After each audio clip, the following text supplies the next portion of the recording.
விடுதலை போராட்டத்தில் தமிழ்நாட்டின் பங்கு. நம்ம ஒவ்வொரு வீடியோலையும் விடுதலை போராட்டத்தில் தமிழ்நாட்டின் பங்கு அப்படிங்கிற அடிப்படையில் சங்கங்கள் என்ன உருவாக்கப்பட்டுச்சு, என்னென்ன இயக்கங்கள் உருவானுச்சு, தமிழ்நாட்டில் சுதந்திர போராட்டத்துக்காக எந்தெந்த நபர்கள் ஈடுபட்டாங்க அப்படிங்கிற மாதிரி ஒன் பை ஒன்னாக பார்த்துக்கிட்டு இருக்கோம். இப்போ ரொம்ப மிக முக்கியமான ஒரு பார்ட்டுக்கு வந்திருக்கோம். கிட்டத்தட்ட ஃபினிஷிங் லெவலுக்கு வந்துட்டோம்.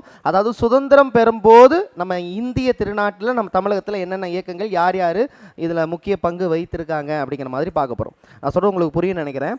1920 ஒத்துழையாமை இயக்கத்துக்கு பிறகு என்ன நடந்துச்சு அதான் இப்போ நம்ம இந்த கிளாஸில் பார்க்க போகிறோம். லாஸ்ட் வீடியோவில் ஒத்துழையாமை இயக்கத்தில் ஃபினிஷ் பண்ணியிருப்போம். அப்போ ஒத்துழையாமை இயக்கம் காந்தி அவர்கள் அறிவிக்கப்பட்ட பொழுது ஒத்துழையாமை இயக்கத்தினுடைய மிகப்பெரிய பங்கு தமிழ்நாடு, சென்னை மாகாணம் இருந்தது. அப்போ ஒத்துழையாமை இயக்கம் முடிவதற்கு அப்புறம் என்ன நடந்துச்சு அப்படின்னு நீங்கள் பார்த்துக்கிட்டிங்கன்னா ஆல்ரெடி சொன்னது தான். ஸோ ஒத்துழையாமை இயக்கத்தின் போது கைது செய்யப்பட்டதுனால இங்கே என்ன நடந்துச்சுன்னா, ஒரு தலைவர்கள் ஒன்றிணைந்து ஒரு விஷயத்தை ஃபாலோ பண்ண முடியல. இதில் 2 கேங்காக பிரிகிறாங்க. அதாவது இந்திய தேசிய காங்கிரஸில் ஒருத்தங்க என்ன சொல்கிறாங்க, ஒத்துழையாமை இயக்கத்தை நம்ம அரெஸ்ட் பண்ணிட்டாலும் நம்ம ஒத்துழையாமை இயக்கத்தையே நம்ம ஃபாலோ பண்ணுவோம், சட்டமறுப்பு இயக்கத்தை நம்ம முயற்சி எடுத்துகிட்டு போவோம், அதனால் அரசாங்கம், அதாவது பிரிட்டிஷ் அரசாங்கம் சொன்னக்கூடிய அந்த சட்டத்துக்குள்ளே நம்ம போக வேண்டாம். மிக குறிப்பாக 1919 மாண்டேகு சேம்ஸ்போர்ட் சீர்திருத்தத்தின் மூலமாக நாங்கள் ஒரு எலெக்ஷன் வைக்கிறோம், அந்த எலெக்ஷனில் நீங்கள் பார்ட்டிசிபேட் பண்ணுங்கன்னு மாண்டேகு சேம்ஸ்போர்ட் சீர்திருத்தம் வலியுறுத்துது. அதை யார் ஏற்றுக்கல அப்படின்னா இந்திய தேசிய காங்கிரஸில் இருக்கிறவங்க ஏற்றுக்கல. பட் ஆனால் சில பேர் இல்லை நம்ம சட்டமன்றத்துக்குள்ளே போய் நமக்கு தேவையான விஷயத்த நம்ம பெறுறது தான் சரியான வரைமுறை, நம்ம கடைசி வரைக்கும் சட்டமன்றத்துக்குள்ளே போகலைன்னா ஒன்றுமே பண்ண முடியாது அப்படின்னு சிஆர் தாஸ், மோதிலால் நேரு 2 பேரும் பிரிஞ்சு வந்து சுயராஜ்ய கட்சி அப்படின்னு ஒன்று உருவாக்குறாங்க. இது எப்போ சார் உருவாக்குறாங்கன்னா 1923. அப்போ ஒத்துழையாமை இயக்கத்துக்கு பின்பாக தலைவர்கள் இல்லாத பட்சத்தில் 2 கேங்காக பிரியரில் ஒரு கேங்கு நாங்கள் பிரிட்டிஷ் கவர்மெண்ட்டை சப்போர்ட் பண்ணலை, நாங்கள் சட்டமறுப்பு இயக்கத்தை கொண்டு போகிறோன்னு சொன்ன கேங்கு அப்புறம் போயிடுது. சிஆர் தாஸ், மோதிலால் நேரு அவங்க என்ன நினைக்கிறாங்கன்னா, சட்டமன்றத்துக்குள்ளே போய் நமக்கு தேவையான விஷயத்தை வாங்கணும்னு நினச்சி சுயராஜ்ய கட்சி உருவாக்குறாங்க. அப்போ அந்த சுயராஜ்ய கட்சி உருவாக்கப்படும் பொழுது தமிழகத்தில் யார் யார் இருந்தாங்க?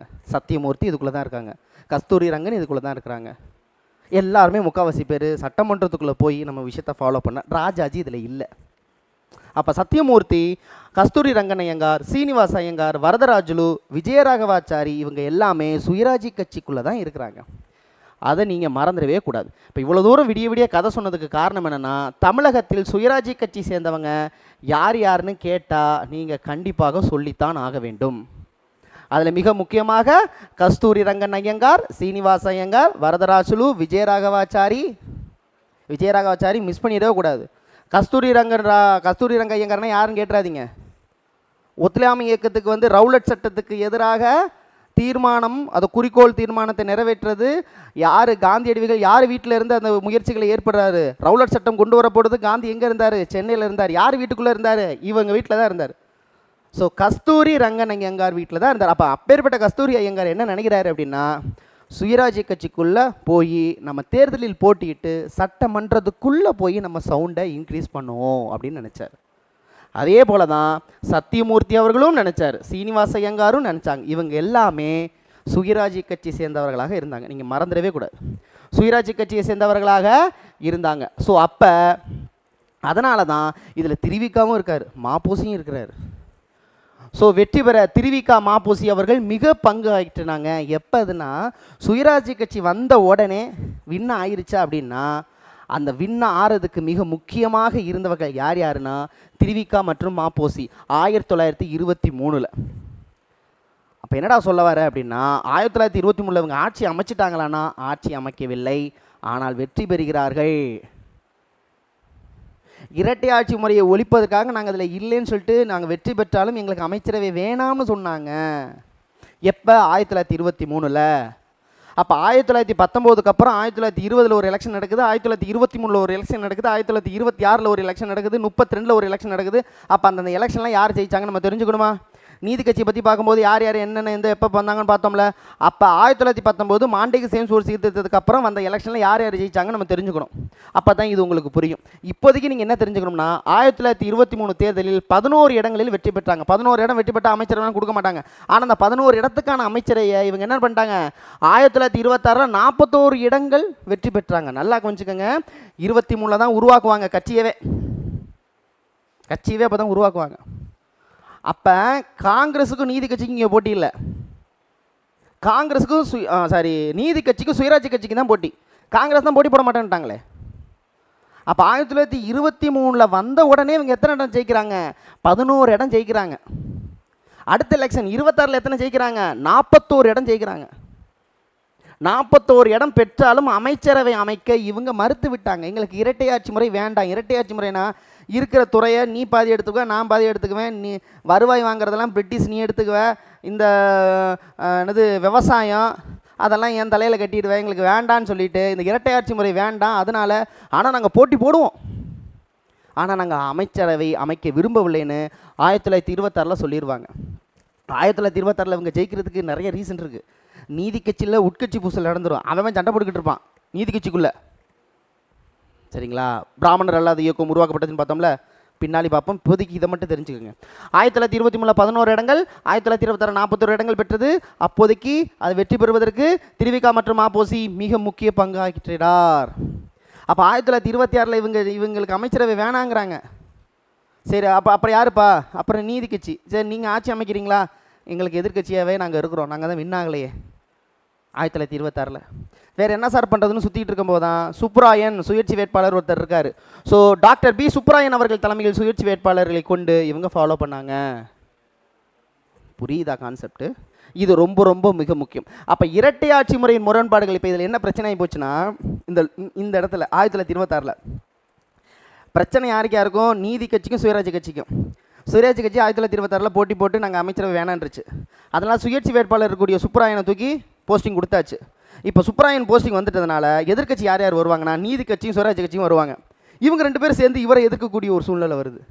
அப்போ ஒருத்தங்க இரட்டை ஆட்சி முறையை ஏற்றுக்கிட்டு நீதி கட்சி உள்ளே வராங்க, இரட்டை ஆட்சி முறை வேணான்னு சொல்லிட்டு ஒருத்தங்க இருக்காங்க. இவங்க 2 பேருக்குள்ளேயும் முரண்பாடு இருக்க ஆரம்பிச்சிச்சு.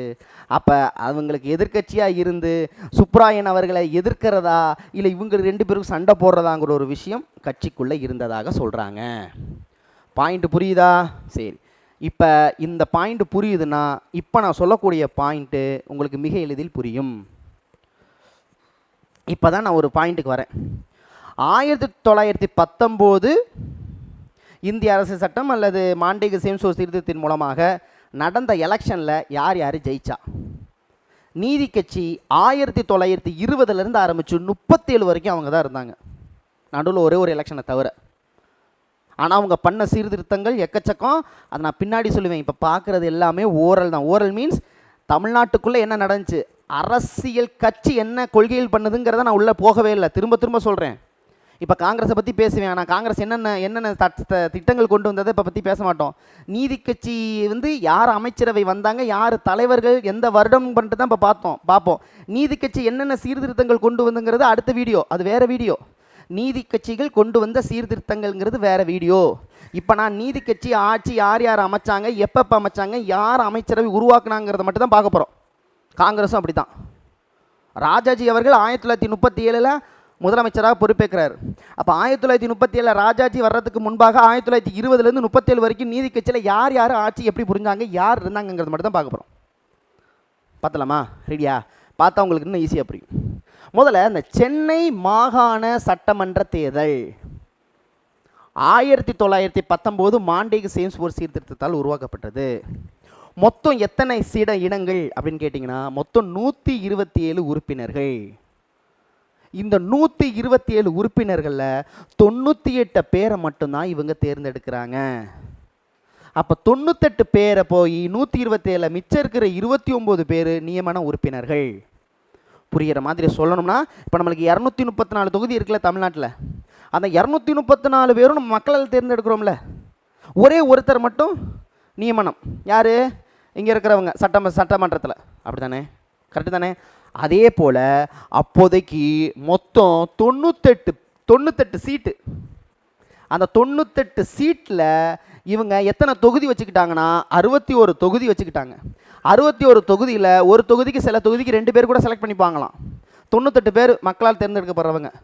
மிச்சம் இருக்கிற 29 பேர் நாங்கள் நியமனம் பண்ணுவோம். யார்? கவர்னர். அவர் யார் யார் நியமனம் பண்ணுவார்? 19 பேர் அரசாங்க ஊழியர், 5 பேர் தலித்துகள். இதுதான் கான்செப்ட். ஆனால் அதில் ஒரு முக்கியமான ட்விஸ்ட் இருக்குது.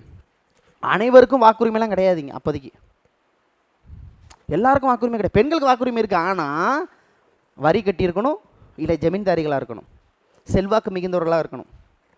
அன்னாடங்காட்சிக்கெல்லாம் ஓட்டு உரிமை கிடையாது. எப்போ? 1919, 1920. இப்போ இந்த பாயிண்ட் புரியுதா? இப்போ 1 by 1 போகலாமா? எலெக்ஷனுக்குள்ளே குதிக்கலாமா? வாங்க. ஃபஸ்ட்டு எலெக்ஷன், முதல் தேர்தல் எப்போ நடக்குதுன்னா, சட்டமன்ற முதல் தேர்தல் 1920 நடக்குது. 20 இந்திய தேசிய காங்கிரஸ் போட்டியிடவில்லை. சூப்பரு. சுயராஜ்ய கட்சின்னு ஒன்று உருவாகவே இல்லை. சூப்பரு. அப்போ நீதி கட்சி ஒன் மேன் ஆர்மின் மாதிரி ஜெயிக்குது. மொத்தம் 98 இடம். எத்தனை இடம் ஜெயிக்குது? 98ல் 63 இடம் ஜெயிக்குது. புரியுதா? நீதி கட்சியின் தலைவராக இருந்த TN நாயர் அவர்கள், நான் வந்து பதவி எனக்கு வேண்டாம், சுப்ராயுலு அவர்களை பதவி ஏற்றி விட்டாரு. சுப்ராயுலு ரெட்டியார். இவர் தான் முதலில் 1920 அமைச்சரவை பொறுப்பேற்கிறாரு. இங்கே என்ன பிரச்சனை இல்லை. அதுக்கப்புறம் ஒரு சீர்திருத்தமாக கொண்டு வராங்க. 1923 உட்கட்சி புசல் ஒன்றா நடக்க ஆரம்பிக்குது. 1923 இப்போ இதில் என்ன தெரிஞ்சுக்கணும்னா, பின்னாளில் பனகல் அரசன் ஒருத்தர் இருப்பார்ல, அந்த பனகல் அரசர் இப்போதைக்கு என்னவா இருக்கிறாரு? சுகாதாரம் உள்ளாட்சித்துறையை கண்ட்ரோலில் வச்சிருக்கிறாரு. இப்போ ஓபிஎஸ் அவர்கள், ஜெயலலிதா அம்மையார் வந்து சிஎம்மாக இருக்கும்போது ஓபிஎஸ் அவர்கள் ஒரு துறையில் இருந்தார், துறை அமைச்சராக இருந்தார். அதுக்கப்புறம் ஜெயலலிதா அம்மையார் ஓபிஎஸ் அவர்களை சிஎம் ஆக்கலையா? அது மாதிரி இவர் சிஎம்மாக இருக்கும்போது பனகல் அரசர் என்ன துறையை வச்சிருக்காரு? சுகாதாரத்துறை. அப்புறம் ஆற்காடு ராமசாமி மிக முக்கியமாக சுப்ராயன் வேற யாரும் கிடையாது. 1926 சுயேட்சை வேட்பாளராக இருந்த ஒருத்தர் முதலமைச்சரானார்ல, அதே சுப்ராயன் தான். அவர் எங்கே இருக்கிறார்? நீதி கட்சிக்குள்ளே தான் இருக்கிறார். இவங்க எல்லாருமே இதுக்குள்ளே இருந்து மன கஷ்டத்தின் காரணமாக கட்சி விட்டு வெளியில் வராங்க. எப்போ? அடுத்த எலெக்ஷன்லேயே.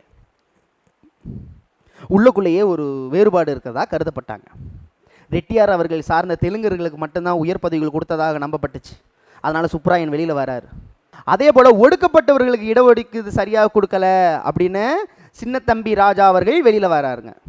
இந்த மாதிரி நீங்கள் வந்து நல்லா கவனிச்சுக்கணும். நீங்கள் வந்து பிராமணர் அல்லாத ஒரு இயக்கம்னு சொல்லி உள்ளுக்குள்ளேயே உள்கட்சி பூசல் வந்துச்சு. உங்கள் சமூகத்தை சேர்ந்தவர்களுக்கு தான் இடஒதுக்கீடு கொடுக்குறீங்க, அதிகாரம் கொடுக்குறீங்கன்னு சொல்லி ஒவ்வொரு ஆளாக வெளியில் வராங்க. ஆனால் நான் திரும்பவும் சொல்கிறேன், இது அப்போதைக்கு இருக்கக்கூடிய நிலவரங்களை பற்றி பேசுகிறேன். கொள்கைகள் ஏகப்பட்ட விஷயம் செஞ்சுருக்காங்க. அது நான் ஒரு வீடியோவில் சொல்லியிருக்கேன். அடுத்த வீடியோவில் உங்களுக்கு கிளியராக எடுப்பேன். இப்போதைக்கு உள்கட்சி பூசல், ஏன்னா ஒரு கட்சி நடத்துறது ஒரு தனிநபர் கிடையாது. அது ஒரு கொள்கை சார்ந்திருக்கக்கூடிய ஒரு பல பேர் இணைந்த ஒரு கூட்டமைப்பு. இது அதில் ஒருத்தர் மட்டும்தான் கரெக்டான கொள்கையை கொண்டு போகணும்னு சொல்ல முடியாது. கருத்து வேறுபாடு ஏகப்பட்ட பேருக்கு இருக்கும். சரிங்களா? இவங்க கொண்டு வந்த கொள்கை தான் இந்தியாவில் இப்போ கொண்டு வந்த கொள்கைக்கு முன் உதாரணம். மதிய உணவு திட்டத்தை கொண்டு வந்தவங்க இவங்க தான். நான் பல தடவை நேற்று போன வீடியோவில் சொன்னேன், திரும்பவும் பாட வேண்டாம். ஓகே. ஸோ அப்போ சுப்ராயன் அவர்கள், பனகல் அரசர் அவர்கள் வெளியில் வராங்க. அப்போ 1923 எலெக்ஷன் நடக்குது. So 1923 November. ஸோ 2வது சட்டமன்ற தேர்தல், நீதி கட்சி. ஸோ இவங்க எத்தனை இடம்? 44 இடங்கள் வெற்றி பெறுறாங்க. அவங்க எத்தனை இடம் பார்த்தோமே? 11 இடம். அப்போ தான் கட்சி ஓப்பன் பண்ணியிருக்காங்க, சுயராஜ்ய கட்சி. சத்தியமூர்த்தி எல்லாமே இருக்கிறாங்க, கஸ்தூரி ரங்கன் எல்லாமே இருக்கிறாங்க. புரியுதா? அப்போ 44 இடம் நீதி கட்சி இருக்குது. இங்கே 11 இடம் யார் இருக்கிறா? ஸோ சுயராஜ்ய கட்சி. இதுலேயும் ஒரு ட்விஸ்ட் இருக்குது. ஸோ பனகல் அரசன் அழைக்கக்கூடிய பனங்கண்டி ராமராயனிங்கார் பேர். சரிங்களா? பனங்கண்டி ராமராயனிங்கார், அதுதான் பனகல் அரசன் சொல்லிட்டு போயிடுறோம். சரிங்களா? என்ன சார் ட்விஸ்ட்டு சார், அது சொல்லுங்கள் சார் அப்படின்னா, நீதி கட்சி 44 இடத்துல வெற்றி பெற்றாலும், சுயராஜ்ய கட்சி 11 இடத்துல வெற்றி பெற்றாலும் மெஜாரிட்டி இல்லை. ஸோ சரி, இருந்தாலும் நீதி கட்சி தலைவர் தியாகராஜ செட்டியார் சார், அந்த இடத்துல நான் சொன்ன மாதிரி அந்த நேரத்தில் கட்சி உடையுது. இந்த இடத்துல அப்போதைக்கு இவர் சர்வதிகார ஒரு போக்கை ஃபாலோ பண்ணதாக சொல்கிறாங்க. யார்? தியாகராஜ செட்டியார். அதனால் தெலுங்கர்களுக்கு மட்டும்தான் நீங்கள் பதவி கொடுக்குறீங்க. அதனால் சுப்புராயன், நடேச முதலியார், சின்னத்தம்பி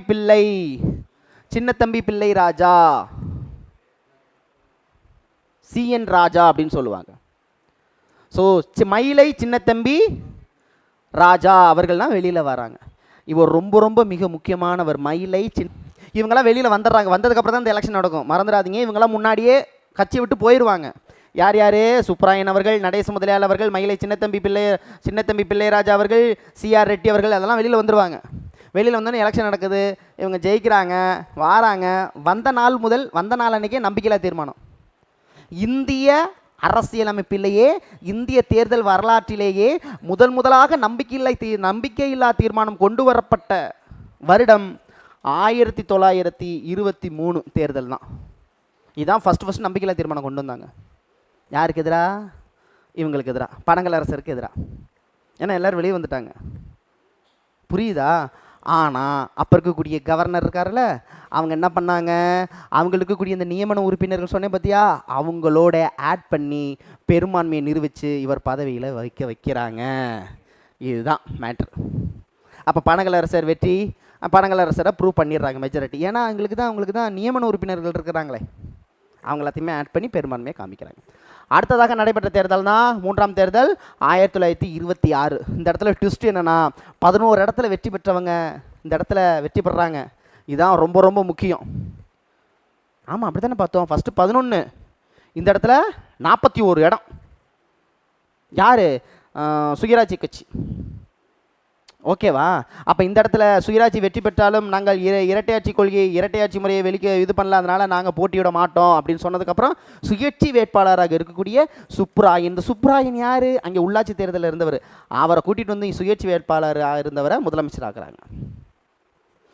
பாயிண்ட் புரியுதா? ஓகேவா? அப்போ நீதி கட்சி 22 இடம், வெறும் 22 இடம். ஆனால் சுயராஜ்ய கட்சி 41 இடம். இருந்தாலும் எங்களுக்கு வேண்டாம் அப்படின்னு இருந்ததுனால இவர் பதவியை ஏற்கிறார். அடுத்த 1930 தேர்தல். 1930 தேர்தலை பொறுத்த மட்டும் நீதி கட்சி 35 இடங்களில் வெற்றி பெற்றது. அதன் ஆதரவை சுயேட்சை வேட்பாளர்கள் மூலமாக ஒன்றிணைந்து அடுத்த ஆட்சியை அமைக்கிறாங்க. இதுதான் இவங்க இறுதியாக இவங்க ஆட்சி புரிந்தது இருந்துன்னு சொல்லலாம். ஏன்னா அடுத்ததில் அவங்க ஜெயிக்கவே மாட்டாங்க. 1900 நல்லா கொஞ்சிக்கங்க, 1926 சுயராஜ்ய கட்சி வின் ஆயிருச்சு. இவங்க வெறும் 22 இடத்துல தான் ஜெயிக்கிறாங்க. அப்போதைக்கு கேட்குறாங்க, சுயராஜ்ய கட்சி இப்போ அமைச்சரவை அமைக்க விரும்பலைங்கிறாங்க, நீங்கள் அமைங்கன்ட்டோன்னே அப்போ சொன்ன வார்த்தை என்னென்னா, நாங்கள் மைனாரிட்டியாக இருக்கோம், நாங்கள் அமைச்சரவை அமைக்க முடியாதுன்னு சொன்ன அவங்கள தான் அடுத்த எலெக்ஷனில், இதுக்கு அடுத்து வர எலெக்ஷனில் அதே மைனாரிட்டியாக இருப்பாங்க, கேட்ட உடனே ஆட்சி அமைச்சிருவாங்க. பாயிண்ட் புரியுதா? சரி வாங்க பார்ப்போம். அப்போ நீதி கட்சி 35 இடங்கள் வெற்றி பெற்றது. அதன் ஆதரவுடன் போட்டியிட்ட சுயேட்சை மேலும் பல இடங்களில் வெற்றி பெற்று முனுசாமி அவர்கள் முதலமைச்சராக பொறுப்பேற்கிறார். இதுதான் 4th. ஸோ இந்த 4வது சட்டத்தில் தான் முனுசாமி அவர்கள் இதுதான் அவங்க வின் ஆகிற கடைசி மெஜாரிட்டியில். ஆனால் இதில் தான் சிக்கல் வருது. இந்த முனுசாமி நாயுடு இருக்கார் இல்லையா, இவர் வந்த சில வருடங்களையே ஜமீன்தாரிகளுக்கு அந்தஸ்து கொடுக்கல, பதவி கொடுக்கல. அதனால் நான் தான் அமைச்சரையாக இருப்பேன்னு ஒரு கோஷ்டியை கொண்டு வந்து, ஜமீன்தாரிகள்லாம் கொண்டு வந்து இவரை பதவியிலிருந்து நீக்கி பொப்புளி அரசர் 1932 முதலமைச்சரார். இதுதான் மேஜர் மிஸ்டேக். அப்போ ஜமீன்தாரிகள் இருக்கிறவர்களுக்கு பதவி உயர்வு கொடுக்கணும், நீங்கள் கொடுக்கலன்னு சொல்லி இங்கே இருக்கக்கூடிய முனுசாமி நாயுடு அவர்களை தூக்கி இங்கே இருக்கக்கூடிய கோஷ்டி உட்கட்சி பூசல் வச்சு இவங்களை பதவி நீக்கம் செஞ்சு பொப்புளி அரசர் அவர்கள் 1932 அரசராகிறார், முதலமைச்சராகிறார். இதில் இருந்து சரியாக சரிஞ்சிடும். இதே பொப்புளி அரசர் தான் அடுத்த வர எலெக்ஷனில் தோத்தாலும் சுயராஜ்ய கட்சி வேணான்னு சொன்னதுனால பரவாயில்ல நான் ஆட்சி அமைச்சுக்கிறேன்னு ஓடி போய் ஆட்சி அமைச்சுக்குவார். இதனால் மக்களின் செல்வாக்கு படிப்படியாக தவிடுபடியாயிடுச்சு. பிராமணர் அல்லாதவர் இயக்கம்னு ஒன்று ஆரம்பித்து சமூக சீர்திருத்தத்துக்காக, சமூக நீதிக்காக உருவாக்கப்பட்ட நீதி கட்சி உள்ளுக்குள்ளேயே சமூக நீதி இல்லாததுனால 2ஆக பிளந்து 1935 இரட்டையாட்சி முறை ஒழித்து இந்திய அரசட்டம் கொண்டு வந்து 1937 எலெக்ஷனில் நீதி கட்சி ஒன்றும் இல்லாமல் போய்விட்டது. இந்திய தேசிய காங்கிரஸ் வின்னாகி ராஜாஜி அவர்கள் முதலமைச்சராகிறார். இதுதான் கதை. அப்போ அடுத்த எலெக்ஷன் அதான் சொல்லிட்டேன் இப்போவே. பதவியேற்ற சிறிது காலம் முன்பாக நீதி கட்சியின் கோஷ்டி பூசலின் காரணமாக ஜமீன்தார் கோஷ்டி முனுசாமி எதிராக போர்க்கொடி தூக்கியது. இதன் அடிப்படையில் 1930 பொப்புளி அரசர் முதலமைச்சராகிறாரு. அடுத்த எலெக்ஷன் இதில் அவங்களாம் ஒன்றுமே இல்லை. இதுதான் கடைசி எலெக்ஷன். அதாவது 1935 முன்னாடி நடந்த 1934 நடந்தது. சுயராஜ்ய கட்சி வெற்றி பெற்றாலும் இரட்டை ஆட்சி முறை அடிப்படையில் நாங்கள் வெளிப்பட மாட்டோம் அப்படின்னு சொன்னதுக்கப்புறம் ஆட்சி அமைக்க மறுத்து விட்டார். தோல்வியடைந்த நீதி கட்சி முதல்வர் பொப்புளி அரசர் சிறுபான்மை அமைச்சு சென்னை மாகாணத்தின் முதல்வரானார். இதே வார்த்தை அங்கே வரல இல்லை, 1926 வரல இல்லை, சுப்பராயன் அவர்கள் ஆட்சி அமைக்கும் போது இந்த வார்த்தை வரல இல்லை. நான் சொல்கிற பாயிண்ட் புரியுதா? 1926 நாங்கள் ஆட்சி அமைக்க முடியாது, நாங்கள் சிறுபான்மையை ஆட்சி அமைக்க முடியாது. நீங்கள் வேறு யாராவது ஃபாலோ பார்த்தீங்கன்னா சுப்ராயன் அப்படிங்கிற ஒரு சுயேட்சை வேட்பாளரை முதலமைச்சர் ஆக்கின காலம் எங்கே? 1934 நாங்கள் மைனாரிட்டி தான் இருந்தாலும் பரவாயில்ல, நானே ஆட்சி அமைக்கிறேன். பொப்புளி அரசர் 2வது முறையாக முதலமைச்சர் ஆகிறார் 1934.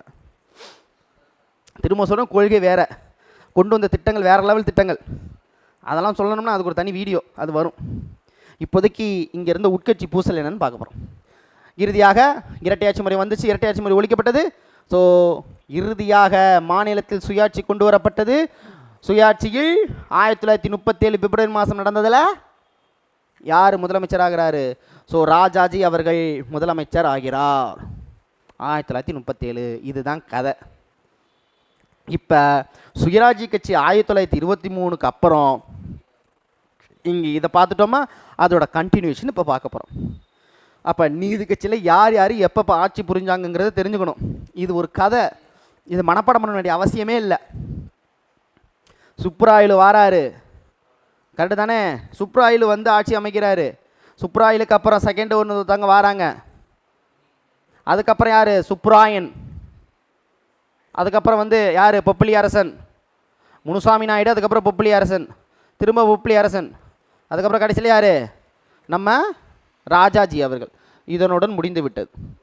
வருஷம் பார்த்தீங்கன்னா 1920, 1923, 1926, 1930, 1934, 1937. சரிதானே? சரியா பார்த்துட்டோம்ல பொப்புளி அரசர்? ஆமாம். முனுசாமி நாயுடு, சுப்ராயலு, பனகலரசர். பனகலரசர் மிஸ் பண்ணிட்டேன்னு நினைக்கிறேன். பனகலரசர் ஆம்பளை தான். அப்போ இதுக்கப்புறம் நம்ம பார்க்க போகிறது என்ன? கிளாஸ் எல்லாம் முடியலை, இன்னும் இருக்குது. இன்றைக்கி விடிய தான் கிளாஸு. இன்றைக்கி முடிச்சாகணும். ஒரு தெளிவாக இருக்கேன், விட மாட்டேனா, எவ்வளோ நேரம் ஆனாலும் பரவாயில்ல. இப்போ அடுத்ததாக நம்ம என்ன பார்க்க போகிறோம்னா 1920க்கு அப்புறம் 1927 நீல் சிலை அகற்றும் போராட்டம். ரொம்ப ரொம்ப முக்கியம். தமிழக அரசியல் வரலாற்றில் தமிழ்நாடு சுதந்திர போராட்டத்தில் இந்த நீல் சிலை அகற்றும் போராட்டம் ரொம்ப முக்கியம். இந்த நீல் சிலை அகற்றும் போராட்டம்னா என்னென்னா, மவுண்ட் ரோட்டில் ஒரு சிலை ஒன்று வச்சாங்க. எப்போ? 1960, 61 வச்சுட்டாங்க. ஏன் வச்சாங்கன்னா, அப்போதைக்கு இந்த கர்னல் நீல் அப்படிங்கிறவரு ரொம்ப மிகப்பெரிய சேவையை புரிஞ்சாராம். அப்படி என்ன சார் புரிஞ்சாருன்னா, 1857 பெருங்கலகத்தில் இங்கே இருந்த அப்போதைக்கு இங்கே படைத்தளபதியாக இங்கே தளபதியாக இருந்தவர் தான் இந்த கர்னல் நீல். அவர் இங்கேருந்து குடுகுடுன்னு ஓடி போய் அங்கே எல்லாத்தையும் சித்திரவதை பண்ணி கொன்னார். 1857 மிகப்பெரிய ஒரு பெருமைக்குரிய விஷயத்தை அவர் பண்ணதுக்காக மவுண்ட் ரோட்டில் சிலை வச்சாங்க. 1960, 61 வச்ச சிலை 1927 போராட்டமாக வெடிக்குது. ஏண்டா அப்போ வச்ச சிலை இப்போ ஏண்டா போராட்டமாக வெடிக்குதுன்னா அதுக்கு ஒரு காரணம் இருக்குது. 1926 இந்த காலகட்டத்தில் ஒரு புத்தகம் ஒன்று வெளியிடுறாங்க. சவார்கர் அவர்கள் எழுதின புத்தகம். சுப்பிரமணிய சிவா அவர்கள் மொழியாக்கம் பண்ணாங்க, படித்தோம், மறந்துருக்க மாட்டீங்க. தொழுநோயால் பாதிக்கப்பட்ட சுப்பிரமணிய சிவா அந்த புத்தகத்தை வீர சவார்கர் அவர்கள் 1857 இந்திய சுதந்திர போராட்டம் அப்படிங்கிற புத்தகத்தில் இவங்க தமிழில் மொழியாக்கம் பண்ணி இங்கே வெளியிடுறாங்க. அதில் படிச்சு இப்பேற்பட்ட நபரா இவனுக்காடா நம்ம இங்கே செலவு வச்சுருக்கிறோம், தூக்குங்கடா அப்படின்னு பிளான் போடுறாங்க. இதான் நடந்த கதை. அப்போ நீங்கள் நீல் சிலை அகற்றும் போராட்டம்னா, சென்னை இராணுவ பிரிவின் தளபதியாக இருந்த அலகாபாத் கசாப்காரன் அப்படின்னா இவரை தான் சொல்கிறோம். அலகாபாத்தில் போய் இவர் அந்த கொடுமையை பண்ணார். அலகாபாத் கசாப்காரன் என அழைக்கப்படுவர் யார்? James colonel Neill. 1757 பெருங்குளர்ச்சியை ஒடுக்குவதில் தனி கவனம் காட்டியவர். கான்பூர் படுகொலைனா கான்பூரில் பெருங்கலகம் நடக்கும்போது இவங்க வந்து ஆங்கிலேய பெண்கள் மற்றும் குழந்தைகளை கொன்றுவாங்க அங்கே இருக்கக்கூடிய மக்கள். கான்பூர் படுகொலை, அதை பழி வாங்கிறதுக்காக தான் இவர் போவாரே. அப்போ அதுக்காக சரின்னு அது சொல்லலை, ரெண்டுமே தவறு தான். ஸோ இவர் இரக்கமற்று நடந்துட்டார். பட் ஆனால் அரசாங்கத்தின் அடிப்படையில் வீரதீர செயல் இல்லையா, அதுக்காக நாங்கள் அவருக்கு செலவைக்கிறோம். எங்கே? அவர் சென்னையில் இருந்தவர் தானே, மவுண்ட் ரோட்டில் செலவைக்கிறோம். அதனால் மவுண்ட் ரோட்டில் கிட்டத்தட்ட 1860 1861 21 அடி வெண்கல சிலை வச்சாங்க. இது ஒரு அவமான சின்னமாக கருதுகிறாங்க. அப்போ இப்போதைக்கு நீங்கள் தெரிஞ்சுக்கப்பட வேண்டியது, ராஜாஜி அவர்கள் தலைமையில் இது நடந்துச்சா, காந்தி அவர்கள் தலைமையில் நடந்துச்சானா? ரெண்டு பேரும் கிடையாது. இதுதான் இதில் ட்விஸ்ட்டு. யார் தலைமையில் நடைபெற்றது? ஸோ நெல்லை சோமயாஜுலு இவரோட தலைமையில் நடந்துச்சு. அப்போ சோமயாஜுலு அவர்கள் தலைமையில் நடைபெற்றாலும் இதோட திட்டம் யார் வகுத்தாங்கன்னு நீங்கள் தெரிஞ்சுக்கணும். திட்டத்தை தீட்டியவர்கள் யார், என்ன பண்ணலான்னு நெல்லையிலேருந்து ஒருத்தங்க போகிறாங்க அதை உடைக்கிறதுக்கு, அந்த சிலையை உடைக்கிறதுக்கு. அது கல் இது எல்லாத்தையுமே எடுத்துகிட்டு போகிறாங்க. அப்போ தலைமை யாருன்னு கேட்டால் சோமயாஜுலு அவர்கள் தலைமையில் நடந்துச்சு. திட்டம் எப்படி தீட்டப்பட்டதுன்னா, நீங்கள் தீவே சுந்தரமையங்கார்னா யாருன்னு தெரிஞ்சுக்கணும். இந்த சுந்தரமையங்கார் ரொம்ப மிக முக்கியமான நபர், தெரியுதான்னு தெரில. சுந்தரமையங்கார் இவர் தான் சென்னை மாகாணத்தில் முதல் பேருந்து சேவையை உருவாக்கியவர். பேருந்து சேவையை உருவாக்கியவர் தான்.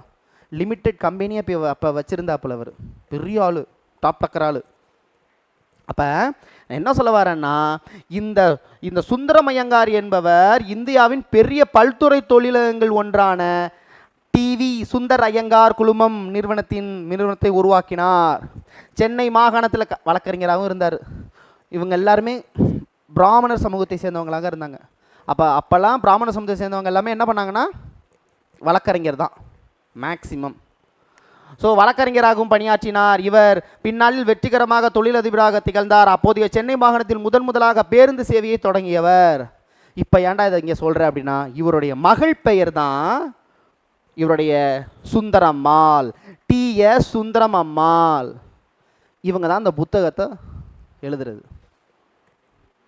அப்போ நீங்கள் சுந்தரமையங்கார் மகள் தான் சவுந்தரமம்மாள். இந்த சவுந்தரம்மாள் தலை சேர்ந்த மருத்துவராகவும் சமூக சீர்திருத்தவாதியும் இருக்கிறாங்க. 1857 சுதந்திர போராட்டத்தை தமிழாக்கம் பண்ணுறாங்க. இவங்க என்ன பண்ணுறாங்கன்னா 3 பேரை சென்னைக்கு அனுப்புகிறாங்க. அந்த 3 பேர் யார் யார்? 1 சிதம்பர பாரதி, நம்பர் 1. பேர்லாம் ரொம்ப முக்கியம், மெயின்ஸ்னால் இதை அப்படியே எழுதணும். சிதம்பர பாரதி. 2வது மதுரை சீனிவாசநாத ஐயங்கார். சீனிவாசநாத ஐயங்கார், சீனிவாச சாஸ்திரி இல்லை, சீனிவாசநாத ஐயங்கார் இவர் வேற. இவருடைய மனைவி பத்மாசனி. இந்த 3 பேர் ரொம்ப முக்கியம். சிதம்பரம் ஞாபகம் வச்சுக்கோங்க, சிதம்பர பாரதி. இன்னொன்று ஸ்ரீனிவாசநாத ஐயங்கார், அவருடைய மனைவி பேர் பத்மாசனி. இவங்க 3 பேரும் திருநெல்வேலி சுப்புராயலு, ராமநாதபுரம் முகமது சாலியை சென்னை நகருக்கு சத்தியாகிரக பெரும் பங்கு பெற வைத்தனர். இவங்க 3 பேர் சேர்ந்து இவங்களையும் அனுப்புகிறாங்க. நல்லா கவனிச்சுக்கோங்க, திட்டம் தீட்டுறது இவங்க 3 பேரும். இந்த திட்டம் தீட்டி யார் அனுப்புகிறாங்க அப்படின்னு கேட்டிங்கன்னா, 1 திருநெல்வேலி சுப்புராயலு, இன்னொன்று ராமநாதபுரம் முகமது சாலி. இவங்க 2 பேரையும் அனுப்புகிறாங்க சென்னைக்கு. அப்போ 1927 ஆகஸ்ட் 11 துவங்கிய போராட்டம். சுப்புராயலு நாயுடு முகமது சாலியை தலைமை தாங்க நீலின் சிலை அகற்றி உடைத்து சேதப்படுத்தினர். அவர்கள் கைது செய்யப்பட்டாங்க. அப்போ அங்கே போனவங்க யாருன்னு கேட்டால் இவங்க 2 பேரும் தான் சொல்லணும். திட்டம் வகுத்தவங்க யாருன்னு கேட்டால் அவங்க 3 பேரை சொல்லணும். பின்னாளில் இது டிசம்பர் வரைக்கும் அப்படியே போயிட்டுருக்கும். ஆகஸ்ட் துவங்கப்பட்டது, டிசம்பர் வரைக்கும் போகும். அதுக்கப்புறம் தான் யாரோட தலைமையில் நடைபெற்றதுன்னு கேட்டிங்கன்னா, இப்போ தான் நம்ம அந்த தலைமைக்கே வரோம். தலைமை யார்? நெல்லை சோமயாஜுலு மற்றும் தர்மபுரி தீர்க்ககிரி. ரொம்ப முக்கியமான நபர். எம்டன் என அழைக்கப்படுவர். யார் எம்டன் என அழைக்கப்படுவர்? எம்டன் மகன், உடனே படம் பேர் ஞாபகம் வச்சுக்காதீங்க. செண்பகராமன் எம்டன் அப்படின்னு சொல்கிறோம் இல்லையா, இவருக்கும் எம்டன் அப்படிங்கிற ஒரு பேர் இருக்குது. அந்த பதவியை கொடுத்தவர் யார் தெரியுமா? சுப்பிரமணிய சிவா அவர்கள். சுப்பிரமணிய சிவாவுக்கு இவருக்கு என்னையா சம்பந்தம் அப்படின்னா, அவங்க 2 பேரும் சிறைச்சாலையில் சந்தித்தார்கள். கதை போய்கிட்டே இருக்கும், சொல்லிக்கிட்டே போகலாம், எல்லாத்தையும் சொன்னோம்னா விடிஞ்சிரும். அப்போ அதனால தான் தர்மபுரியில் அவர் ஆசிரமத்தை உருவாக்கியிருப்பார். யார்? நம்ம சுப்பிரமணிய சிவா. சுப்பிரமணிய சிவா எதுக்கு ஆசிரமம் அங்கே உருவாக்கணும்? வத்தலகுண்டில் பிறந்தவர், திண்டுக்கல் வத்தலகுண்டில் தானே பிறந்தார் அவர். அவர் எதுக்கு தர்மபுரிக்கு போகிறாரு? இவர்னால தான். அப்போ சுப்பிரமணிய சிவா அவர்கள் எம்டன் என்று அழைத்தவர். தீர்க்ககிரி அவர் இங்கே தான் இருக்கிறார். அந்த மாதிரி நிறையா பேர் இருக்காங்க. இந்த மட்டும் தான் ரொம்ப ரொம்ப முக்கியம். அப்போ நெல்லை சோமயாஜுலு அவர்களுக்கு என்ன சொன்னாங்க? 50 ரூபா அவதாரம், இல்லைனா 15 மாதம் சேர. இந்த நீல் சிலையை கட்டும் போராட்டத்தில் ஒரு பெண் இருக்கிறாங்க, கடலூர் அஞ்சலை அம்மாள். கடலூர் அஞ்சலை அம்மாள் அவர்களுக்கு அவர் கணவர் முருகப்ப, மகள் அம்மாக்கன் எல்லாத்துக்கும் 25 ரூபாய் அபதாரம் மீறினால் அவங்களுக்கும் கடுங்காவல் தண்டனை. அதுக்கப்புறம் காமராஜர் 1927 இதில் கலந்து கொண்டார். அதுக்கப்புறம் தான் சைமன் குழு இங்கே வருவாங்க. சைமன் குழு இங்கே வர்றதுனால இது அப்படியே நீர்த்து போயிடும். அப்போ சைமன் குழு வருகையின் காரணமாக இது அப்படியே நீர்த்து போய்விட்டது. கடைசியில் என்ன தான் ஆனது? 1937 ராஜாஜி, அதுதான் அதை சொன்னேன். எதுக்கு அந்த எலெக்ஷனை சொன்னேன்னா இப்போ சொல்லுவேன், 1937 காங்கிரஸ் எலெக்ஷன் வந்ததுக்கப்புறம் ராஜாஜி அவர்கள் இந்த சிலையை தூக்கி அப்படியே தூக்கிட்டு போய்ங்க வா, அருங்காட்சியில் நான் வச்சிடுறேன் அப்படின்னு சென்னை அருங்காட்சியத்தில் தான் இன்னும் இருக்குது. இதோட இந்த கான்செப்ட் முடியுது. அப்போ அந்த நீல் சிலை அகற்றும் போராட்டத்தை என்னன்னுங்கிற மாதிரி மாப்போசி அவர்கள் சொல்கிறாருன்னா, நாகபுரியில் நடைபெற்ற தேசிய கொடி போர் மாதிரி பர்தோவாவில் நடைபெற்ற வரிகுடா இயக்கத்துக்கு இணையானது, கேரளாவில் நடைபெற்ற வைக்கம் போராட்டத்துக்கு இணையானது இந்த நீல் சிலை அகற்றும் போராட்டம். அடுத்ததாக வருகிறார் நம்மள் சைமன். சைமன் குழு என்றால் என்ன?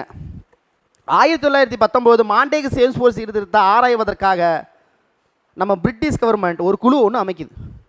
அதுக்கு சைமன் என்பவரை அதிகாரியாக நியமித்து, நீங்கள் குடுகுடுன்னு ஓடி போய் இந்தியாவில் போய் இந்த 1919 சீர்திருத்தம் இந்த அரசமைப்பு எப்படி இருக்குன்னு கொஞ்சம் செக் பண்ணிட்டு வாங்கன்னு அனுப்பிடுறாங்க. 1927 டிசம்பர் மாதமே அவங்க அப்பாயின்மெண்ட் பண்ணிட்டாங்க. அவர் 28 இங்கே வருவாப்பில். நீங்கள் வர்றதுக்கு முன்னாடியே சைமனே திரும்பச்சல், சைமன் கோபேக் அப்படிங்கிற அனௌன்ஸ்மெண்ட்டை இங்கே ஃபாலோ பண்ணுறாங்க. அப்போ சைமனே திரும்பச்சல் அப்படிங்கிற மாதிரி இந்த சைமன் குழுவை எதிர்ப்பு அப்படிங்கிறது இந்தியா முழுக்க நடைபெற்றுச்சு, தமிழகத்திலும் நடைபெற்றுச்சு. இந்த சைமன் திரும்பி செல்லுங்கிற போராட்டம் நடைபெறும் பொழுது ராஜாஜி அவர்கள் முழுமையாக இதில் ஈடுபடலை. அப்போ சைமன் திரும்பி செல்லுங்கிறது, சைமன் எதிர்ப்புங்கிறது யார் தலைமையில் நடைபெற்றுச்சுன்னு கேட்பாங்க. அப்போதைக்கு நீங்கள் ராஜாஜி உள்ளே கொண்டு வரவே கூடாது. சத்தியமூர்த்தி அவர்கள் தான் சைமன் வெளியீடுக்கு தமிழகத்தில் தலைமை தாங்கியிருப்பார். ட்விஸ்டாக இருக்கா? ஏன்னா அவர் ஊராக சென்று அவர் உறுப்பினர்கள் சேர்க்கையில் மும்மரமாக இருப்பார், மறந்துடக்கூடாது. சரிங்களா? திரும்ப அவர் பேக் டு வருவார். காந்தி கைது பண்ணதுக்கப்புறம் திரும்ப பேக் டு ஃபார்முக்கு வருவார். யார்? ராஜாஜி. இந்தா சென்னையில் சத்தியமூர்த்தி தலைமையில் ஆர்ப்பாட்டம் நடைபெற்றது. ஸோ இதில் நீங்கள் என்ன இப்போ தெரிஞ்சுக்கணும்னா டக்குன்னு சொல்லிடுவோம். இப்போ நான் சொன்னது தான் இருக்கும், இருந்தாலும் வாட்சி விட்டுறேன். 1919ஆம் ஆண்டு இந்திய அரசு சட்டத்தின் மறுபரிசீலனை செய்வதற்காக சர் ஜான் சைமன் என்ற தலைமையில் ஒரு குழுவை இந்தியாவுக்கு அனுப்ப முடிவு செய்தன. இக்குழுவின் இந்தியா யாரும் இல்லாத காரணத்தை, இந்த குழுவில் ஒரு இந்தியர் கூட இல்லை. அதான் காரணம். ஒரு அரசமைப்பை உருவாக்குறதுக்கு ஒரு சர்ச் பண்ண வந்திருக்கிறீங்க, அதில் ஒரு இந்தியன் கூட கிடையாது. அப்போ எங்களுக்கு தகுதி இல்லைன்னு அவங்க நினச்சிட்டாங்க. நம்மளுக்கு தகுதி இல்லைங்கிறத விட, தகுதிங்கிற வார்த்தையை விட அதுக்கான நாலேஜே இல்லைன்னு நினச்சிட்டாங்க. புரியுதுங்களா? உனக்கு செட் ஆகாதுன்னு நினச்சிட்டாங்க. அவனுக்கு வேலிட், அதுக்கான நாலேஜ் உனக்கு இல்லை, அறிவு இல்லைன்னு நினச்சிட்டாங்க. தகுதி இல்லைங்கிறது அறிவு இல்லை உனக்கு அப்படின்னு நினச்சாங்க. ஸோ சைமனுக்குள்ளே ஒருத்தர் கூட இல்லை. அப்போ இதை எதிர்க்கணும்னு முடிவெடுத்துட்டாங்க. எப்போ? 1927 சென்னையில். இது ரொம்ப முக்கியம். 1927 அவங்க முடிவெடுக்கிறாங்க. டிசம்பர் இங்கே கூட்டம் நடக்கும். டிசம்பரில் சென்னை மாகாணத்திலே அன்சாரி அவர்கள் தலைமையில் இங்கே நடக்கும். இந்த கூட்டத்தில் தான் சைமன் குழுவை நம்ம நிராகரிக்கணும், அவர் இங்கே உள்ள வட வரக்கூடாதுன்னு தீர்மானம் நிறைவேற்றினது. சென்னை இந்திய தேசிய காங்கிரஸ் கூட்டம் சென்னையில் நடந்துபட்டுச்சு. யார்? அன்சாரி அவர்கள் தலைமை நடைபெற்றுச்சு. அதை தான் இங்கே போட்டிருக்கிறாங்க. அதே போல் இந்த இடத்துல ஒரு விஷயத்தை நல்லா புரிஞ்சுக்கணும். அப்போ ஜவஹர்லால் நேரு ஒரு வார்த்தை சொல்கிறாரு. ஜவஹர்லால் நேரு முதலாக இந்திய சுதந்திர தீர்மானத்தை நிறைவேற்றார். பூரண சுயராஜ்யங்கிறது வேற. பூரண சுயராஜ்யம் சொல்கிறது 1929. பூரண சுயராஜ்யம் அடைவதே எங்களுடைய இலக்குன்னு சொல்கிறது 1929 இந்திய தேசிய காங்கிரஸ் கூட்டம். இது முதல் முறையாக இவர் என்ன வார்த்தை சொல்கிறாரு, இங்கே சுதந்திர தீர்மானம், இந்திய முதலாக சுதந்திர தீர்மானத்தை நிறைவேற்றுறது இதே சென்னையில் தான். இது மறந்துடவே கூடாது. ரெண்டுக்கு வித்தியாசம். பூரண அப்படின்னு வார்த்தை வந்தது தான் 1929. முதலாக சுதந்திரம் அறிவிப்பை ஒன்று வெளியிடுறது இந்த இடத்துல தான். இப்போ அடுத்த பாயிண்ட்டுக்கு போவோமா? வாங்க. 1928ஆம் தேதி சைமன் குழு இங்கே வராங்க. ஃபஸ்ட்டு இங்கே பம்பாய்க்கு தான் வருவாங்க. பிப்ரவரி மாதம் வருவார். எங்கே? பம்பாய்க்கு ஆரம்பிச்சிருவாங்க. எங்கே? என்னது? சைமன் கோபேக் அப்படின்ட்டுருவாங்க. அங்கே சைமன் கோபேக் இருக்கும்போது சென்னையில் நம்ம சத்தியமூர்த்தி அவர்கள் இருக்கார்ல, அவர்கள் தலைமையில் பிரம்மாண்டமாக இங்கே நடைபெறும். அந்த கூட்டத்தை கலைக்கிறதுக்காக துப்பாக்கி சூடு போடுவாங்க. 3 பேர் செத்து போயிடுவாங்க. அப்போ 3 பேர் இங்கே இறந்துருப்பாங்க. மாண்டனர் விடலையே. ஸோ பிரகாசம், பக்தவச்சலம் ஆகியவர் தடியடிக்க ஆளப்பட்டனர். அப்போ இப்போ எங்கே தான் வாரார் அப்படின்னா பிப்ரவரி 18 வருவார். 1929 இங்கே நல்லா கவனிச்சுக்கணும். 1928 இது. 1928 பிப்ரவரி 3. உடனே 5 பரவாயில்லையே 10 நாளில் இங்கே சென்னை ஊராக சுற்றுவார் அவர் சைமனு. 1928 பிப்ரவரி மாதம் 3ஆம் தேதி பம்பாய் வந்தவர். 1929 பிப்ரவரி மாதம் இங்கே வராப்புல. எங்கே? சென்னை வராப்புல. அதைத்தான் அதில் நான் போட்டிருக்கேன், மறந்துடக்கூடாது. தப்பாலாம் ஒன்றும் அடிக்கலை. உடனே நீங்கள் கீழே கமெண்ட் பண்ணுவீங்க, சார் என்ன சார். 1929 பிப்ரவரி மாதம் 18ஆம் தேதி இங்கே வராப்பில் அவர். வந்தால் என்ன நடக்கும்? முழக்கங்கள், சைமனே திரும்பிச்சல் அப்படி இப்படின்னு ஆர்ப்பாட்டம் பண்ண ஆரம்பிச்சிட்டாங்க. ஸோ சைமன் குழுவை அழைக்கப்பட்ட அரசாங்கத்தின் வரப்பு டாக்டர் பி சுப்ராயன். இப்போ இந்த இடத்துல யார் இருப்பார்? சுப்ராயன் இருப்பார். ஏண்டா தேவையில்லாமல் என்னையும் ஏண்டா முதலமைச்சர் ஆக்கின்ட்டானே. சைமனை வரவேற்பதற்காக இவர் போகிறாரு. நீ போனீன்னா நான் பதவியை ராஜினாமா செய்வேன் அப்படிங்கிறது இங்கே Congress team, Swarajya team. So Subbarayan அவர்கள் வரவேற்பதை கண்டித்து இங்கே இருக்கிற அமைச்சர்கள் சில பேர், இவங்கள பேரெல்லாம் ரொம்ப முக்கியம்ல, ஆரோக்கியசாமி அதெல்லாம் சொல்கிறாங்க, அவங்களாம் பதவியை விலகினார்கள். சரி, முறை போனால் தான் விடுவாங்க, 2வது முறையாவது போகணும். தலைவர் 2வது முறையும் போயிருக்கார். 29 போனவர். அப்புறம் 1930 பிப்ரவரி தான் அவர் வர்றதே. 1928 பிப்ரவரி 3 பம்பாய், 1929 பிப்ரவரி 18 சென்னை, திரும்ப 1930 பிப்ரவரி 29 திரும்ப சென்னை. ஒரு வேலைக்கும் ஆகலை. ஆனால் இருந்தாலும் சைமன் என்ன பண்ணுச்சு? தனது அறிக்கையை யாரை அங்கே சப்மிட் பண்ணுச்சு. இப்போ அதில் பாயிண்ட் என்னென்னா, நம்மளுக்கு டென்ஷன் என்னென்னா, நீ வர்றது எங்களுக்கு பிரச்சனை இல்லை, உன் டீமில் ஒருத்தன் கூட இந்தியர் இல்லை, அப்போ அரசமைப்பு உருவாக்குறதுக்கு எங்களுக்கு அருகதை கிடையாதா, எங்களுக்கு நாலேஜ் கிடையாதா? இதுதான் பாயிண்ட். இந்த பாயிண்ட் 1925 கேட்டாங்க. ஒருத்தர் சவால் விட்டார், உங்களால் அரசியலமைப்பை உருவாக்க முடியுமா, குறிக்கோள் தீர்மானத்தை உருவாக்க முடியுமா? ஸோ 1925 அப்போதைய வெளியுறவுத்துறை செயலாளராக இருந்த லார்ட் பெர்கன்ஹெட் இவர் கேட்டார், உங்களால் உருவாக்க முடியுமான்னு. இது இப்போதைக்கு இங்கே பட்டுச்சு. அதில் தான் 1928 இவர் பேர் தான் மோதிலால் நேரு. மறந்துடக்கூடாது. ஜவஹர்லால் நேருவோட அப்பா. ஓகேவா? இவர் தான் நேரு அறிக்கையை உருவாக்குறார். நேரு அறிக்கை என்றால் என்ன? உங்களுக்கு தேவையான அரசியலமைப்புக்கு தேவையான அனைத்து விஷயத்தையும் எங்களாலும் செய்ய முடியும்னு அதுக்கு ஒரு தீர்மானத்தை நிறைவேற்றியார் இவர். ஸோ சைமன் குழு ஒருவர் கூட இந்தியர்கள் இல்லை என்பது தான் காரணமாக இருந்துச்சு. ஸோ அப்போ நம்ம நேரு அறிக்கை ஒன்று உருவாக்குவோம். நேரு அறிக்கை இருந்தார், டொமானியம் அந்தஸ்து வேணும்னு சொன்னார். 2 வருஷத்தில் டொமானியம் அந்தஸ்து கொடுக்கலன்னா நாங்கள் அடுத்த லெவலுக்கு போவோங்கிற அறிக்கையை வெளியிட்றாங்க. அதான் அடுத்த அந்த கூட்டத்தில் இருக்கக்கூடிய மிக பிரதானமான ஒரு விஷயம். இதில் நீங்கள் பாயிண்ட்டை நல்லா புரிஞ்சுக்கணும். ஆனால் இந்திய தேசிய காங்கிரஸ் கூட்டம் டிசம்பருக்கே போகக்கூடாது. இப்போ இவரோட பார்வையில் இது எப்படி நடக்குது பாருங்கள். ஃபஸ்ட்டு 1927 டிசம்பரில், நான் இப்போ தான் பார்த்தோம் பார்த்தீங்களா, டிசம்பரில் 1927 சைமனை திரும்பச்சல் அதுக்கான ஒரு தீர்மானம் நிறைவேற்றிருப்பாங்களே சென்னையில், சொன்னோமா, சென்னையில் அன்சாரி அவர்கள். இதில் அதே 1927 அதன் மெட்ராஸ் அமர்வில் ஜவஹர்லால் நேரு முதலாக இந்திய சுதந்திர தீர்மானத்தை நிறைவேற்றினார்னு சொன்னோம் இல்லையா? அந்த இடத்துல அவங்க முடிவெடுக்கிறாங்க, இந்தியாவில் அரசியலமைப்பு உருவாக்க அனைத்து கட்சிகள் மாநாட்டை ஒன்று அமைக்கணும். இந்த அனைத்து கட்சி மாநாடு வேற, இந்திய தேசிய காங்கிரஸ் மாநாடு வேற. அனைத்து கட்சி மாநாடுனா அதில் இந்திய தேசிய காங்கிரஸ் இருக்கும், முஸ்லீம் லீக் இருக்கும், சுயராஜ்ய கட்சி இருக்கும், எல்லா பேரும் இருப்பாங்க, நீதி கட்சி மட்டும் வராது. புரியுதா? அப்போ அந்த அனைத்து கட்சி மாநாடு ஒன்று அமைக்கணும்னு டிசம்பர் மாதமே முடிவெடுத்துடுறாங்க. அதன் அடிப்படையில் அடுத்த வருஷம் மே மாதம் பம்பாயில் நடந்த அனைத்திந்திய கட்சி கூட்டத்தில், இது இந்திய தேசிய காங்கிரஸ் கூட்டம் கிடையாது, அனைத்திந்திய கட்சி கூட்டத்தில் பம்பாயில் இது ஒரு அமைப்பு ஒன்று அமைப்போம், அதுக்கு தலைவராக மோதிலால் நேரு அவர்கள் கொண்ட குழுவை ஃபாலோ பண்ணுவோம்னு அமைக்கிறார்.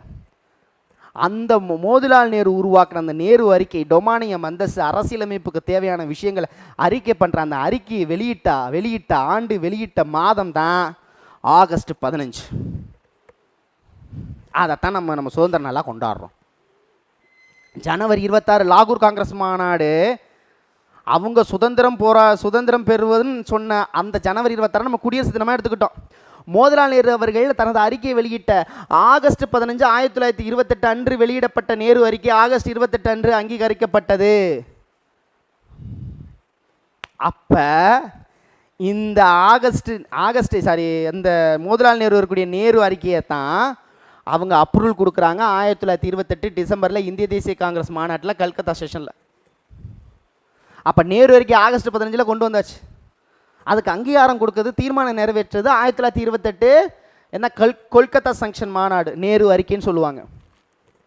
இந்த அறிக்கையில் தான் அவங்க சொல்லுவாங்க இந்த இதில் 2 விஷயத்தை உருவாக்குவாங்க. ஒன்று டொமானி அந்தஸ்து கொடுக்கணும், 2 வருஷத்துக்குள்ளே கொடுக்குறேன்னா அங்கே அடுத்த சட்டமறுப்பு இயக்கத்தை கையில் எடுப்போம்னு சொல்கிறது தான் இதில். டொமானி அந்தஸ்தை கொடுக்கணும் ஒன்று. 2வது என்னென்னா, அகில இந்திய இளைஞர் காங்கிரஸ் உருவாக்கப்பட்டது இந்த இடத்துல தான். 1928 1928 மறந்துடாதீங்க. 1928 என்ன செக்ஷன்? கொல்கத்தா செக்ஷன். அப்போ 1928 மோதிலால் நேரு அறிக்கை ஒன்று வெளியிடுறாரு. எங்கள் கொல்கத்தா செஷனில் டொமானியம் அந்தஸ்து வேணும், 2 வருஷ காலக்கெடு அவங்களுக்கு கொடுக்குறாங்க. இது நீங்கள் மறந்துடவே கூடாது. அப்போ 2 வருஷத்துக்கு நாங்கள் டொமானியம் அந்தஸ்து நீங்கள் கொடுக்கணும் அப்படிங்கிற கான்செப்டை கொண்டு வராங்க. அப்போ அடுத்த வருடம் 1929 டிசம்பர் 31 ஒரு இடத்துல இந்திய தேசிய காங்கிரஸ் கூட்டம் நடக்குது. இது ரொம்ப ரொம்ப ஒரு மிக முக்கியமான ஒரு கூட்டம். ஏன்னா பூரண சுயராஜ்யம் வேணும், அடுத்த இலக்கு எங்களுக்கு பூரண சுயராஜ்யம் தான் அப்படின்னு அதிகாரப்பூர்வமாக பூரண சுயராஜ்யங்கிற வார்த்தை முதலாக இந்த இடத்துல பிரதிபலிக்குது. அப்போ பூரண சுயராஜ்யம் தான் அடுத்த எங்கள் இலக்கு அப்படின்னு சொன்னது ஜவஹர்லால் நேரு அவர்கள். பூரண சுயராஜ்யம் அப்படிங்கிற விஷயம் டிசம்பர் 31 லாகூர் காங்கிரஸ் மாநாட்டில், இந்த மாநாட்டில் தான் சொல்கிறாரு. அப்போ பூரண சுயராஜ்யம் அப்படிங்கிற வார்த்தை முதலாக எங்கே கொண்டு வரப்பட்டது அப்படின்னு கேட்டிங்கன்னா 1929 டிசம்பர் 31 இந்த இடத்துல தான் நாங்கள் சுதந்திர தினம்னு ஒன்று கொண்டாட போகிறோம். அது என்னைக்கு? அடுத்த வருடம் 1930 ஜனவரி 26 நாங்கள் கொடியேற்றம் ராவி நதிக்கரையில் நாங்கள் கொடியேற்றி கொண்டாட போகிறோம் அப்படின்னு அறிவிக்கிறாரு. அப்போ மோதிலால் நேரு அறிக்கை ஆகஸ்ட் 15 கொண்டாந்ததுனால நம்ம ஆகஸ்ட் 15 சுதந்திர தினமாகவும், பூரண சுயராஜ்யத்தை ஜனவரி 26 1930 நம்ம அனுசரிக்கப்பட்டதுனால ஜனவரி 26 குடியரசு தினமாகவும் நம்ம எடுத்துக்கிட்டோம், மறந்துடக்கூடாது. இந்த விஷயத்தை தான் இதில் சொல்லியிருப்பாங்க. தமிழ்நாட்டில் ராஜகோபாலாச்சாரி திரும்பவும் அரசியலில் ஈடுபட ஆரம்பித்தார். இதுதான் அந்த இடத்துல ரொம்ப மிக முக்கியமான சொல்கிறாங்க. 1930 ஜனவரி 26 அன்று தேசமெங்கும் என்னது எல்லா இடத்திலுமே சுதந்திர நாளாக அனுசரிக்கப்பட்டது. இங்கே ராஜாஜியும் அனுசரித்தார். ஜனவரி 26 1930 தேசமெங்கும் பூரண சுயராஜ்ய நாள் கொண்டாடப்பட்டது. ஒவ்வொரு குடும்பத்தாரும் ஊரெங்கும் தெருவோரும் கொண்டாட வேண்டும் என்று ராஜகோபாலாச்சாரி பத்திரிகையில் வேண்டுகோள் விடுத்தார். அப்போ நீங்கள் எதை நல்லா தெரிஞ்சுக்கணும்னா, சைமன் வெளியேற்றல் அப்படிங்கிற விஷயத்தை சத்தியமூர்த்தி அவர்கள் தலைமையிலும் அதுக்கப்புறம் வந்ததெல்லாம் ராஜாஜி அவர்கள் தலைமையிலும் நடைபெற்றது. இதன் அடிப்படையில் 1930 ஜவஹர்லால் நேரு அவர்கள் தேசிய கொடி ஏற்றியிருப்பார். அதே நேரத்தில் இங்கே சென்னையிலுமே கொடியேற்றி இருப்பாங்க. ஸோ சென்னையில் தேசிய கொடியேற்றப்பட்டு மாலையில் திருவல்லிக்கேணி திலகர் கூட்டத்தில் பொதுக்கூட்டம் நடைபெற்றது. அதில் காங்கிரஸ் காரிய கமிட்டி தயாரித்த பூரண சுதந்திர சபதத்தை எடுத்து கிட்டத்தட்ட 60,000 பேர் அதை வாசிக்கிறாங்க. அவங்க வாசிக்கிறாங்க. இது மட்டும் நீங்கள் இதில் நல்லா தெரிஞ்சுக்கிட்டா போதும். அடுத்ததாக களத்தில் இறங்குறது தான் உப்பு சத்தியாகிரகம். அந்த காலகட்டத்தில் உப்புக்கு வரி அதிகமாக கொடுத்தாங்க. உப்பு தயாரிக்கக்கூடாதுன்னு தடை செய்யப்பட்டது. உப்புக்கு அதிக வரியை ஏற்க மறுத்த இந்திய தேசிய காங்கிரஸ் காந்திஜி அவர்கள் தண்டி யாத்திரையை கையில் எடுக்கிறார். அதுதான் உப்பு சத்தியாகிரகம். எப்படி அவர் தண்டி யாத்திரைங்கிற விஷயத்தை அங்கே எடுக்கிறாரோ அது அப்படியே தமிழகத்தில் இங்கே வேதாரண்ய யாத்திரை நடக்குது. ஸோ திருச்சியிலேருந்து வேதாரண்யம் நடைபயணம் மேற்கொள்கிறாங்க ராஜாஜி அவர்கள் தலைமையில். அப்போ நீங்கள் என்ன தெளிவாக புரிஞ்சுக்கணும் அப்படின்னு பார்த்தீங்கன்னா, எல்லா விஷயமும் சென்னை மாகாணத்திலேயே நடக்குது. பூரண சுயராஜ்யம் நாங்கள் சென்னையிலையும் கொண்டாடுவோம். உப்பு சத்தியாகிரகம் நீங்கள் அங்கே நடங்க, நாங்கள் இங்கே நடக்கிறோம். அப்போ என்னென்ன விஷயம் நடக்குது? அப்போ 1930 அப்படி என்ன கொண்டு வந்தாங்கன்னா, தண்டி யாத்திரை அல்லது உப்பு சத்தியாகிரகம் 1930 மகாத்மா காந்தியின் அவர்கள் கொண்டு வரப்பட்டது. உப்புக்கு அதிக வரி கொடுத்தாங்க. ஸோ உப்பு பொருளான உப்புக்கு அதிக வரி விதித்து மேலும் இந்தியர்கள் உப்பு தயாரிப்பு செய்வதையோ அல்லது விற்பதையோ தடை செய்யப்பட்டது. இவங்க நேரம் என்ன பண்ணுறாங்க, நீ என்ன சட்டம் தானே போடுற, அந்த சட்டத்தை நான் மீறுறேன், உப்பளங்களில் போய் உப்பு தயாரிக்கிறேன். அதாவது உப்பளங்கள் அப்படின்னா என்ன அர்த்தம் அப்படின்னா, தயாரிக்கக்கூடிய இடங்கள். இப்போ நம்ம விவசாயம் பண்ணுறதுக்கு ஏக்கரில் விவசாய நிலங்கிற மாதிரி உப்பு தயாரிக்கான இடங்களை உப்பளங்கள் சொல்லுவாங்க. அப்போ அதன் அடிப்படையில் காந்திஜி அவர்கள் கிட்டத்தட்ட 78 சீடர்களுடன் 78 சீடர்களுடன் சபர்மதி ஆசிரமத்தில் இருந்து குஜராத்தில் உள்ள தண்டி வரைக்கும் கடலோர கிராமங்களில் நடைப்பயணம் மேற்கொள்கிறார். எத்தனை பேர்? 78 சீடர்களுடன். மைலில் கேட்டால் எவ்வளோ மைல் அப்படின்னா 240 மைல். கிலோமீட்டரில் கேட்டால் 375 மைல். இப்போ நான் சொல்லக்கூடிய content school book, 10th standard 12th standard and then reference பண்ண புரிய புக். சில விஷயத்தில் நான் ஸ்கூல் புக்கில் இருக்கிறது தான் எடுத்திருக்கேன். இப்போ இந்த வேரியேஷனாக மாறுது. அப்போ நான் எதை பிக் பண்ணிட்டேன்னா ஸ்கூல் புக்கில் இருக்கிறத பிக் பண்ணிட்டேன். பாயிண்ட் புரியுதா? அப்போ மொத்த மைல்கள் அப்படிங்கிறத மென்ஷன் பண்ணலை. ஸோ கிலோமீட்டர் தான் சொல்லியிருக்காங்க. 375 கிலோமீட்டர். மைலில் நம்ம எடுத்துக்கிட்டோம்னா 240 மைல் நடக்கிறாரு. இது மிகப்பெரிய போராட்டமாக கருதப்பட்டு, மிகப்பெரிய ஒரு யாத்திரையாக கருதப்பட்டு, எல்லா ஊர்லேயுமே இதை மக்கள் வரவேற்க ஆரம்பித்தாங்க. ஒரு சில இடத்துலனா கலெக்டர் என்ன பண்ணாங்க, அந்த அவங்க வர்றதை வந்து நீங்கள் வந்து வரவேற்கக்கூடாது, அதில் கலந்துக்கக்கூடாது, சட்டப்படி குற்றம், நீ என்ன வேணாலும் பண்ணுறான்னு மக்கள் ஆரவாரத்துடன் அவர்களை வரவேற்றாருங்க. பந்தி போட்டு சாப்பாடு கொடுத்தாங்க, பட்டாசு வெடித்தாங்க. இந்த மாதிரி குதூகலமாக தன்னால் என்ன ஒரு விஷயத்தை ஃபாலோ பண்ண முடியுமோ பண்ணாங்க. இது சென்னையில், இங்கேயும் தமிழகத்திலையும் நடந்தது. அப்போ நீங்கள் என்ன தெரிஞ்சுக்கணும் அப்படின்னு பார்த்தீங்கன்னா, இந்த யாத்திரை இங்கே எப்போ நடந்தது, அங்கே எப்போ நடந்தது, அது மட்டும் தெரிஞ்சுக்கணும். அப்போ தண்டி யாத்திரை அப்படின்னு நீங்கள் சொன்னீங்கன்னா சொல்லிடணும் 1930. 1930 மட்டும் சொல்லக்கூடாது, என்னையிலேருந்து என்னைக்கு நடந்தாங்க சொல்லியே ஆகணும். இங்கேருந்து எப்போ நடந்தாங்க சொல்லியே ஆகணும். வருஷம் மட்டும் பத்தாது, மார்ச் மாதம் நடைபெற்றது. அப்போ தண்டி யாத்திரை அப்படிங்கிறது மார்ச் 12லேருந்து ஆரம்பித்து ஏப்ரல் 6ஆம் தேதி வரைக்கும், ஏப்ரல் 6 வரைக்கும் இந்த தண்டி யாத்திரை நடைபெற்றது. வெற்றிகரமாக இந்த தண்டி யாத்திரை நடைபெற்றது அப்படின்னு அவங்க சொல்கிறாங்க. பல்லாயிரக்கணக்கான மக்கள் இதில் வந்து கலந்துக்கிட்டதா சொல்கிறாங்க. அப்போ இதுக்கப்புறம் இந்த தண்டி யாத்திரை முடிந்ததுக்கப்புறம் நம்ம காந்திஜி என்ன பண்ணுறாரு அப்படின்னு பார்த்தீங்கன்னா, ஏப்ரல் மாதம் முடிஞ்சதுக்கப்புறம் மே 5 வாக்கில் அவர் என்ன பண்ணுறாருன்னா, இன்னொரு உப்பு சத்தியாகிரகம், அதோட பேர் என்ன அப்படின்னா தராசனா உப்பு ஆலைகளில் பேரணி நடத்த போகிறோம்னு இர்வின்ட்ட போய் சொல்கிறாரு, அனுமதி வாங்குற மாதிரி. இதை சொன்ன உடனே அவர் கைது செய்யப்படுறார். ஏன் சொல்கிறேன் அப்படின்னா, இவர் இது முடிஞ்சதுக்கப்புறம், ஏப்ரல் மாதம் முடிஞ்சதுக்கப்புறம் மே 5ஆம் தேதி அன்று இவர் கைது செய்யப்படுகிறார். இவர் கைது செஞ்சது உடனே மிகப்பெரிய பூகம்பம் வெடிக்குது இந்தியா முழுக்க. அப்போ அது பெண்கள் மற்றும் விவசாயிகள், தொழிலாளர்கள் மற்றும் மாணவர்கள் உட்பட அனைத்து பேரோட சப்போர்ட் உப்பு சத்தியாகிரகம் வெற்றிகரமாக நடந்தது தான் அடுத்த கட்டத்துக்கு போகிறதுக்கு ஒரு காரணமாக இருந்துச்சுன்னு சொல்கிறாங்க. இதுதான் ஓரலாக நீங்கள் தெரிஞ்சுக்க வேண்டியது. சமர்பதி ஆசிரமத்திலேருந்து அங்கே அவங்க நடக்கிறாங்க. மார்ச் 12லேருந்து ஏப்ரல் 6, 6 12 6. தமிழ்நாட்டில் இப்போ நடந்துச்சு. தமிழ்நாட்டை பொறுத்த வரைக்கும் உப்பு சத்தியாகிரகம் யாருடைய, ராஜாஜி அவர்கள் தலைமையில் நடைபெற்றது. அவங்க எந்த இடத்த தேர்ந்தெடுத்தாங்கன்னா, திருச்சியிலேருந்து ஆரம்பித்து வேதாரண்யம், தஞ்சாவூர் டிஸ்ட்ரிக்ட் வரைக்கும் ஆரம்பித்தாங்க. திருத்துறைப்பூண்டி அந்த ஸ்டாண்டில் நடக்கிறது. அப்போ தமிழ்நாடு காங்கிரஸ் கமிட்டியின் தலைவராக இருந்த ராஜகோபாலாச்சாரி தமிழ்நாட்டின் உப்பு சத்தியாகிரகத்தை நடைபெற்றுவதற்கு தளபதியாக மேலிடம் ஏற்றுக்கொள்ளப்பட்டது. இந்த ஒரு விஷயத்துக்காக தலைமையகத்தை சென்னையிலேருந்து திருச்சிக்கு மாற்றினதா தகவல் சொல்கிறாங்க. அப்போ இங்கே இருக்கக்கூடிய சென்னை மாகாணத்தில் இருக்கக்கூடிய தலைமையகம் சென்னையிலேருந்து திருச்சிக்கு மாற்றப்பட்டது அப்படிங்கிற மாதிரி சொல்கிறாங்க. அது மட்டும் இல்லாமல் ராஜகோபாலாச்சாரி மதுரைக்கு சென்று இந்த மாதிரி நம்ம மேற்கொள்ள போகிறோம்னு சொல்லி, அங்கே மதுரையில் இருக்கக்கூடிய மாவட்ட கமிட்டி தலைவராக இருக்கக்கூடிய சுப்புராமன் சொல்லுவாங்க, சுப்புராமன், வக்கீல் வைத்தியநாத ஐயங்கார், இவங்க எல்லாமே சேர்த்து கலந்தோசித்து ஆரம்பிக்கிறாங்க. எப்போ ஆரம்பிக்கிறாங்க? ஏப்ரல் மாதம். அவங்க ஏப்ரல் 6 முடிக்கிறாங்க. நாங்கள் வாங்க ஏப்ரல் 13ஆம் தேதி ஆரம்பிக்கிறோம்.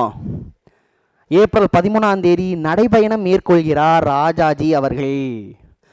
ஸோ ராஜாஜி, சுப்புராமன் அவங்கெல்லாம் ஃபாலோ பண்ணுறாங்க. மொத்தம் 100 பேர். இதில் இந்த 2 பேர் ரொம்ப முக்கியம். ராஜாஜி மற்றும் சுப்புராமன் அவங்களோட சேர்ந்து 98 பேர். அப்போ மொத்தம் 100 பேர் கலந்துக்கிறாங்க. அதிகாலையில் 5 மணியில் திருச்சி டாக்டர் இந்த டிஎஸ்எஸ் ராஜன், நான் முன்னாடியே சொல்லியிருக்கேன், இந்த டிஎஸ்எஸ் ராஜன் பின்னாடி வருவார், நான் சொல்கிறேன், மறந்துடக்கூடாது. தனிநபர் சத்தியாகிரகத்தில் கைது செய்யப்பட்ட முதலாக கைது செய்யப்பட்ட தமிழ்நாட்டில் இருந்து இவர் தான் ராஜன் அவர்கள். அப்போ டிஎஸ்எஸ் ராஜனுடைய மகள் நெற்றியில் திலகமிட்டு அனுப்பி வைக்கிறாங்க. ஏப்ரல் 6 இங்கே முடியுது, ஏப்ரல் 13 இங்கே ஆரம்பிக்கிறோம். ஏன் ஏப்ரல் 13 எடுத்துக்கிட்டாங்கன்னா, தமிழ் புத்தாண்டு நாளாகவும் ஜாலியன் வாலாபாக் படுகொலை நாளாகவும் ஒன்றாக இருந்த ஏப்ரல் 13ஆம் தேதியை அவங்க தேர்ந்தெடுக்கிறாங்க. நடைபயணம் மேற்கொள்கிறாங்க. ஒவ்வொரு இடத்துலையுமே பாரதியாரின் அச்சமில்லை அச்சமில்லை அச்சம் என்பதில்லையே பாடல் அங்கிங்கே வருது. நாமக்கல் கவிஞர் கத்தியின்றி ரத்தமின்றி யுத்தம் ஒன்று வருகிறது, அந்த பாடல் பயன்படுத்தப்பட்டது. கிட்டத்தட்ட எப்படி நம்ம போராட்ட காலகட்டத்தில் இந்த மெரினா போராட்டத்தில் அது வந்து ஒரு சந்தோஷமான ஒரு போராட்ட கூட்டம் மாதிரி நடக்கிற மாதிரி இது ஒரு எழுச்சிமிகு ஒரு போராட்டம் நடைபயணமாக நடைபெறுது. அப்போ தான் தஞ்சாவூர் கடக்கும்போது தஞ்சாவூர் மாவட்ட கலெக்டராக இருக்கக்கூடிய தார்ன், இது வந்து டிஎன்பிசியில் குரூப் 2 கொஸ்டின் கேட்டாங்க, கொஸ்டினில் ஆன்சர் மிஸ்டேக் பண்ணியிருந்தாங்க. இப்போ நடந்த கேள்வியில் குரூப் 1ன்னு நினைக்கிறேன், அதில் என்ன கேட்டு வச்சுருந்தாங்க, அதாவது உப்பு சத்தியாகிரகத்தில் நடைபயணத்தை தடை செய்த தஞ்சாவூர் கலெக்டராக இருந்தவர் யார்? அது ராயன் ஏதோ ஒரு பேர் மாற்றி கொடுத்துருந்தாங்க. சரியான ஆன்சர் என்னன்னா தார்ன்.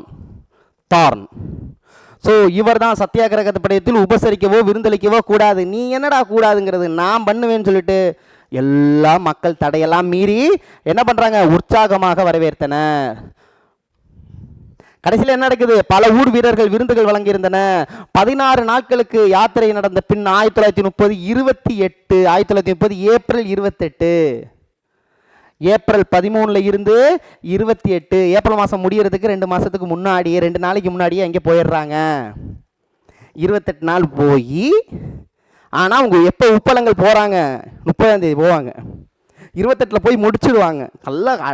நல்லா உன்னிப்பாக கவனிச்சோம்னா ஏப்ரல் 28 முடிஞ்சு பல்லாயிரக்கணக்கான மக்கள் அவங்களை வந்து வரவேற்று மறுநாள் முழுவதும் சத்தியாகிரகிகள் அனைவரும் உண்ணா நோம்பிருந்து ஏப்ரல் 30ஆம் தேதி ராஜகோபாலாச்சாரி 12 பேர் கொண்ட குழு உப்பளங்களில் போய் உப்பு சட்டங்களை மீறுறாங்க. இதில் கைது செய்யப்படுறவங்க தான் வரிசையா ராஜாஜி ஃபர்ஸ்ட் கைது செய்யப்படுறார். அப்புறம் நான் சொன்ன டிஎஸ்எஸ் ராஜன், திருமதி ருக்மணி லட்சுமிபதி, இவங்க தான் முதலாக உப்பு சட்டங்களை மீறுவதற்காக அபராதம் விதிக்கப்பட்ட முதல் பெண்மணி இவங்க தான், ருக்மணி லட்சுமிபதி. அப்போ டிஎஸ்எஸ் ராஜன், திருமதி ருக்மணி லட்சுமிபதி, சாமிநாதன், சந்தானம். அதாவது நான் அடிக்கோடிட்டு இருக்கும்போது ஒருத்தர் பேரை உங்களை இன்ஜெக்ட் பண்ணிக்கிட்டே வருவேன். இப்போ டிஎஸ்எஸ் ராஜனை இன்ஜெக்ட் பண்ணியிருக்கேன்னா அதுக்கு ஒரு ரீசன் இருக்கும். ருக்மணி லட்சுமிபதி ரொம்ப மிக முக்கியமான நபர்.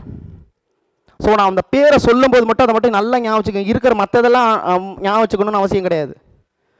அடுத்ததாக உப்பு சட்டங்களை மீறுவதற்காக அதான் சொன்னேன் அபராதம் கட்டிய முதல் பெண்மணி திருமதி ருக்மணி லட்சுமிபதி ஆவார். அப்ப ராஜகோபாலாச்சாரி தலைமையில் திருச்சியிலிருந்து உப்பு சத்தியாகிரகத்தை புறப்பட்ட அன்றே ஏப்ரல் 13 அன்றே ஆந்திர கேசரி பிரகாசம் தலைமையில் சென்னையில் நடைபெற்றது. இப்போ ஒரு கொஸ்டின் நம்மளுக்கு எழணும்ல, என்ன சென்னையில் தான் எல்லாம் நடக்கும், நீ என்ன திருச்சியிலிருந்து வேதாரண்யன்னு சொல்லிட்ட, அப்போ சென்னையில் யார் தலைமையில் நடந்துச்சு கேட்பாங்க. இவங்க ஆரம்பித்த அன்றே ஏப்ரல் 13 இங்கே இவங்க என்ன பண்ணுறாங்க, ஸோ ஆந்திர கேசரி பிரகாசம் தலைமையில் சென்னையில் நடைபெற்றது. ஒரு இடத்துல நிறைய இடத்துல நடைபெற்றிருக்கும்.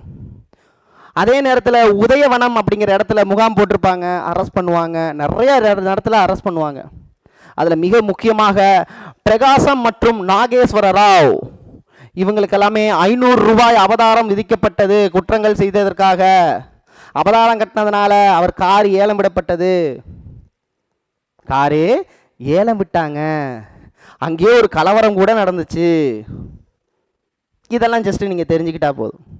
அப்போ உப்பு சத்தியாகிரகம் என்பது எங்க தமிழகத்தில் மிக நிறைய இடத்துல இங்கே பாருங்க, வேதாரண்யம், சென்னை, சோழிங்கபுரம் மட்டுமின்றி மதுரை, தூத்துக்குடி, கடலூர் பல இடத்துல நடந்துச்சு. இதில் சென்னை அருகே இருக்கக்கூடிய சோழிங்கபுரத்தில் ரொம்ப மிக முக்கியமான நடந்துச்சு. இந்த சோழிங்கபுரத்தில் வந்து யார் வந்து தலைமை தாங்கினாங்கன்னா சங்கர ஐயரும் முனுசாமி முதலியாரும் தலைமையில் அது நடைபெற்றுச்சு. அப்போ ஒவ்வொரு இடத்துக்கும் ஒவ்வொரு ஆள். நீங்கள் இந்த இடம் மட்டும் தெரிஞ்சுக்கிட்டா போதும். பிரகாசம் சென்னை, ராஜகோபாலாச்சாரி அங்கே. அப்போ இங்கே சோழிங்கபுரத்தில் சங்கர ஐயர், இது தெரிஞ்சுக்கோங்க. சங்கர ஐயர் முனுசாமி அவர்கள், சங்கர ஐயர் முனுசாமி அவர்கள், இது மட்டும் தெரிஞ்சுக்கிட்டா போதும். அப்போ கடைசியில் மகாத்மா காந்தி அவர்கள் என்ன கைது செய்யப்படுற, நான் சொன்னேன் மே மாதம் 5ஆம் தேதி, மே 5 அங்கேயே சொன்னேன்னா, ஸோ தாராசன உப்பாலைகளில் பேரணி நடத்தும் நோக்கத்தை கொண்டு இந்தியாவில் வைஸ்ராயா இருந்த லார்டு இர்வினிடம் தெரிவிக்க பின்னர் காந்தி மே 5ஆம் தேதி 1930 கைது செய்யப்படுகிறார். மிகப்பெரிய பூகம்பம் அங்கெங்கே வெடிக்குது, கலவரம் தான். அடுத்து தேசம் முழுவதும் எதிர்வலைகள் உருவாகின. சென்னை நகரில் அங்கங்கே நடக்க ஆரம்பிச்சிருச்சு பிரச்சாரம். அப்போ 1930 மே 5ஆம் தேதியே இவர் ஏர்வாடி சிலைக்கு போயிடுவார். அது மென்ஷன் ஆயிருக்கா, அந்த ஏர்வாடி எரவாடா அப்படின்னு சொல்லுவாங்க.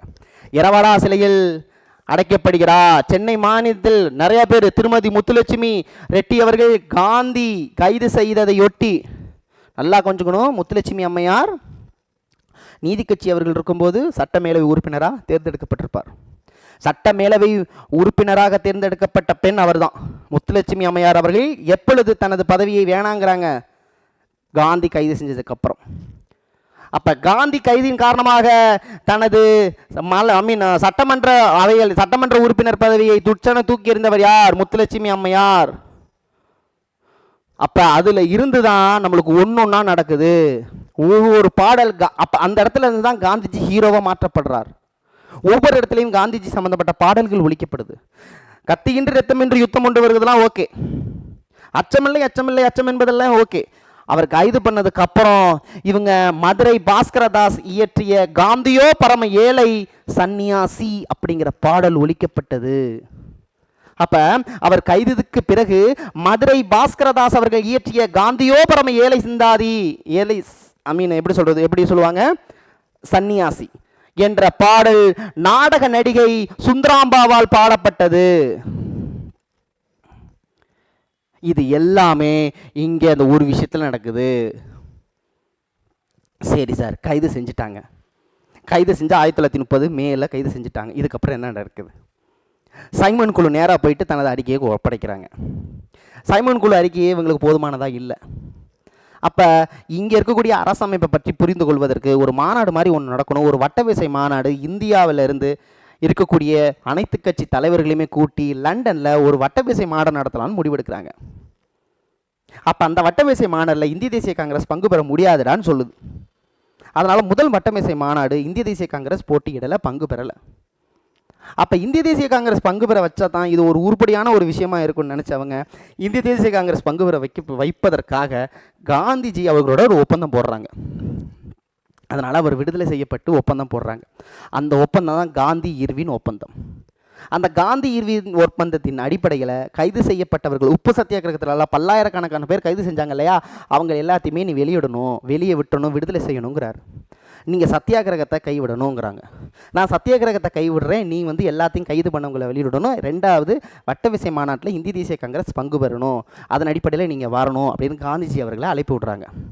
இதன் அடிப்படையில் போடப்பட்டதான் காந்தி இர்வின் ஒப்பந்தம்.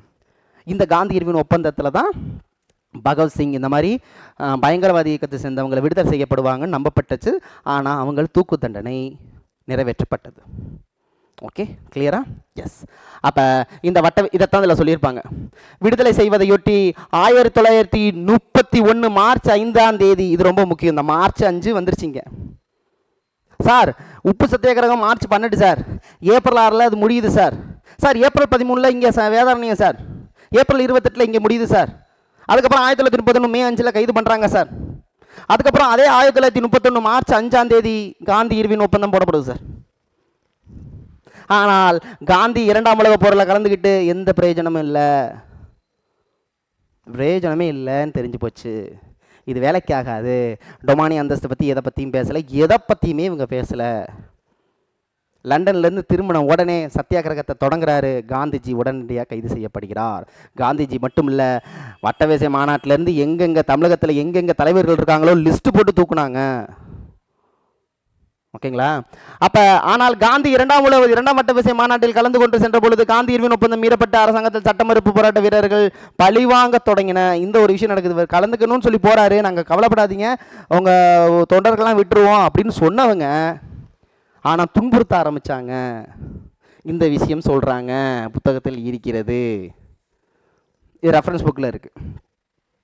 என்னதான் வெளியில் விட்டுருவோம்னாலும் துன்புறுத்த ஆரம்பித்தாங்க சிறைவாசிகளை. தமிழ்நாட்டில் சிறைக்குள் இருந்த விசாரணை கைதிகள் தடியடிக்கு கசையடி உள்ளாக்கப்பட்டங்க. கள்ளுக்கடையில் அந்நிய துணிக்கடை மறியல் தடை செய்யப்பட்டது.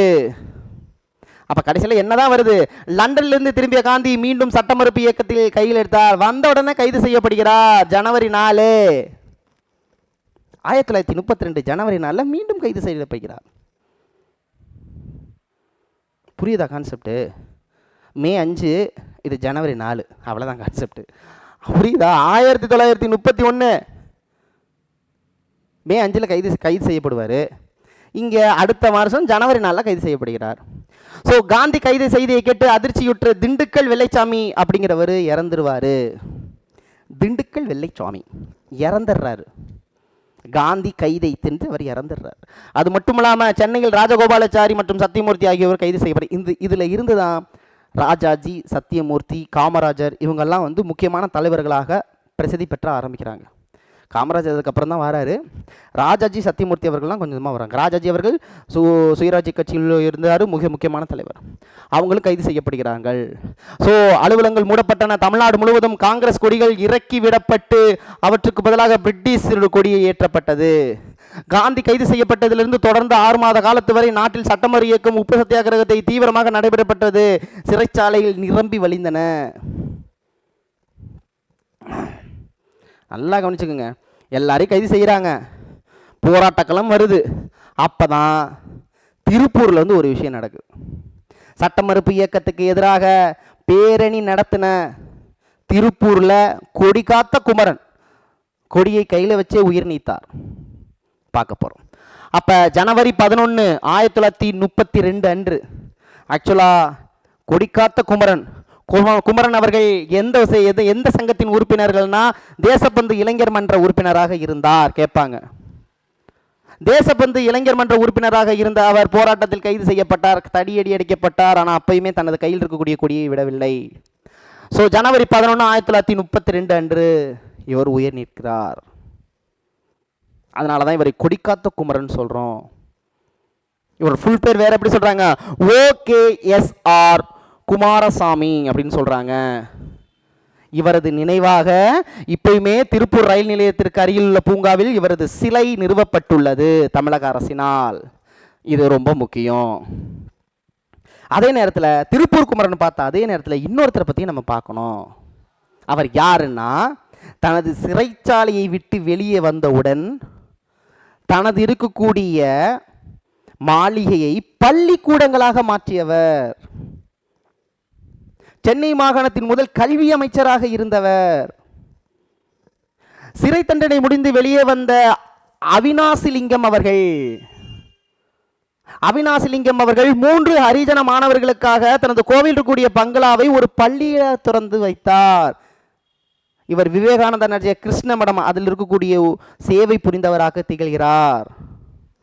இவர் கிருஷ்ணா மிஷன் வித்யாலயாவை விரிவடைந்தது பின்னாளில். இது பெரியபாளையத்தின் பின்னர் ஸ்ரீ ராமகிருஷ்ணா மிஷன் வித்யாலயாக விரிவடைந்தது. இவர்தான் அவினாஷி. இந்திய விடுதலை போராட்டத்தின் மிக முக்கியமான நபர். வெள்ளையனை வெளியேறு இயக்கம், முத்துலியாம் இயக்கம் போன்ற போராட்டங்கள் பங்கெடுத்தவர். இவர் தான் அந்த நபர், மிக முக்கியமான நபர். அப்போ காந்தி கொள்கையில் ஈடுபட்டவர், ராமகிருஷ்ணா திருச்சபையில் பின்பற்றியவர். இதெல்லாம் ரொம்ப முக்கியம், சரிங்களா? அது ரொம்ப ரொம்ப முக்கியம். சரி சார், அதுக்கப்புறம் என்ன சார் நடக்குது? 1934, இது உங்களுக்கு நல்லாவே தெரியும். 1934 கிட்டத்தட்ட நம்ம வரப்போகுது. 1935 இந்திய அரசு சட்டம் கொண்டு வரப்போகுது. 1934 பிப்ரவரி சிறையிலிருந்து விடுதலையான ராஜகோபாலாச்சாரி தனது நிலையை அடியோடு மாற்றிக்கொண்டார். 34 ரிலீஸ் ஆகிறாரு.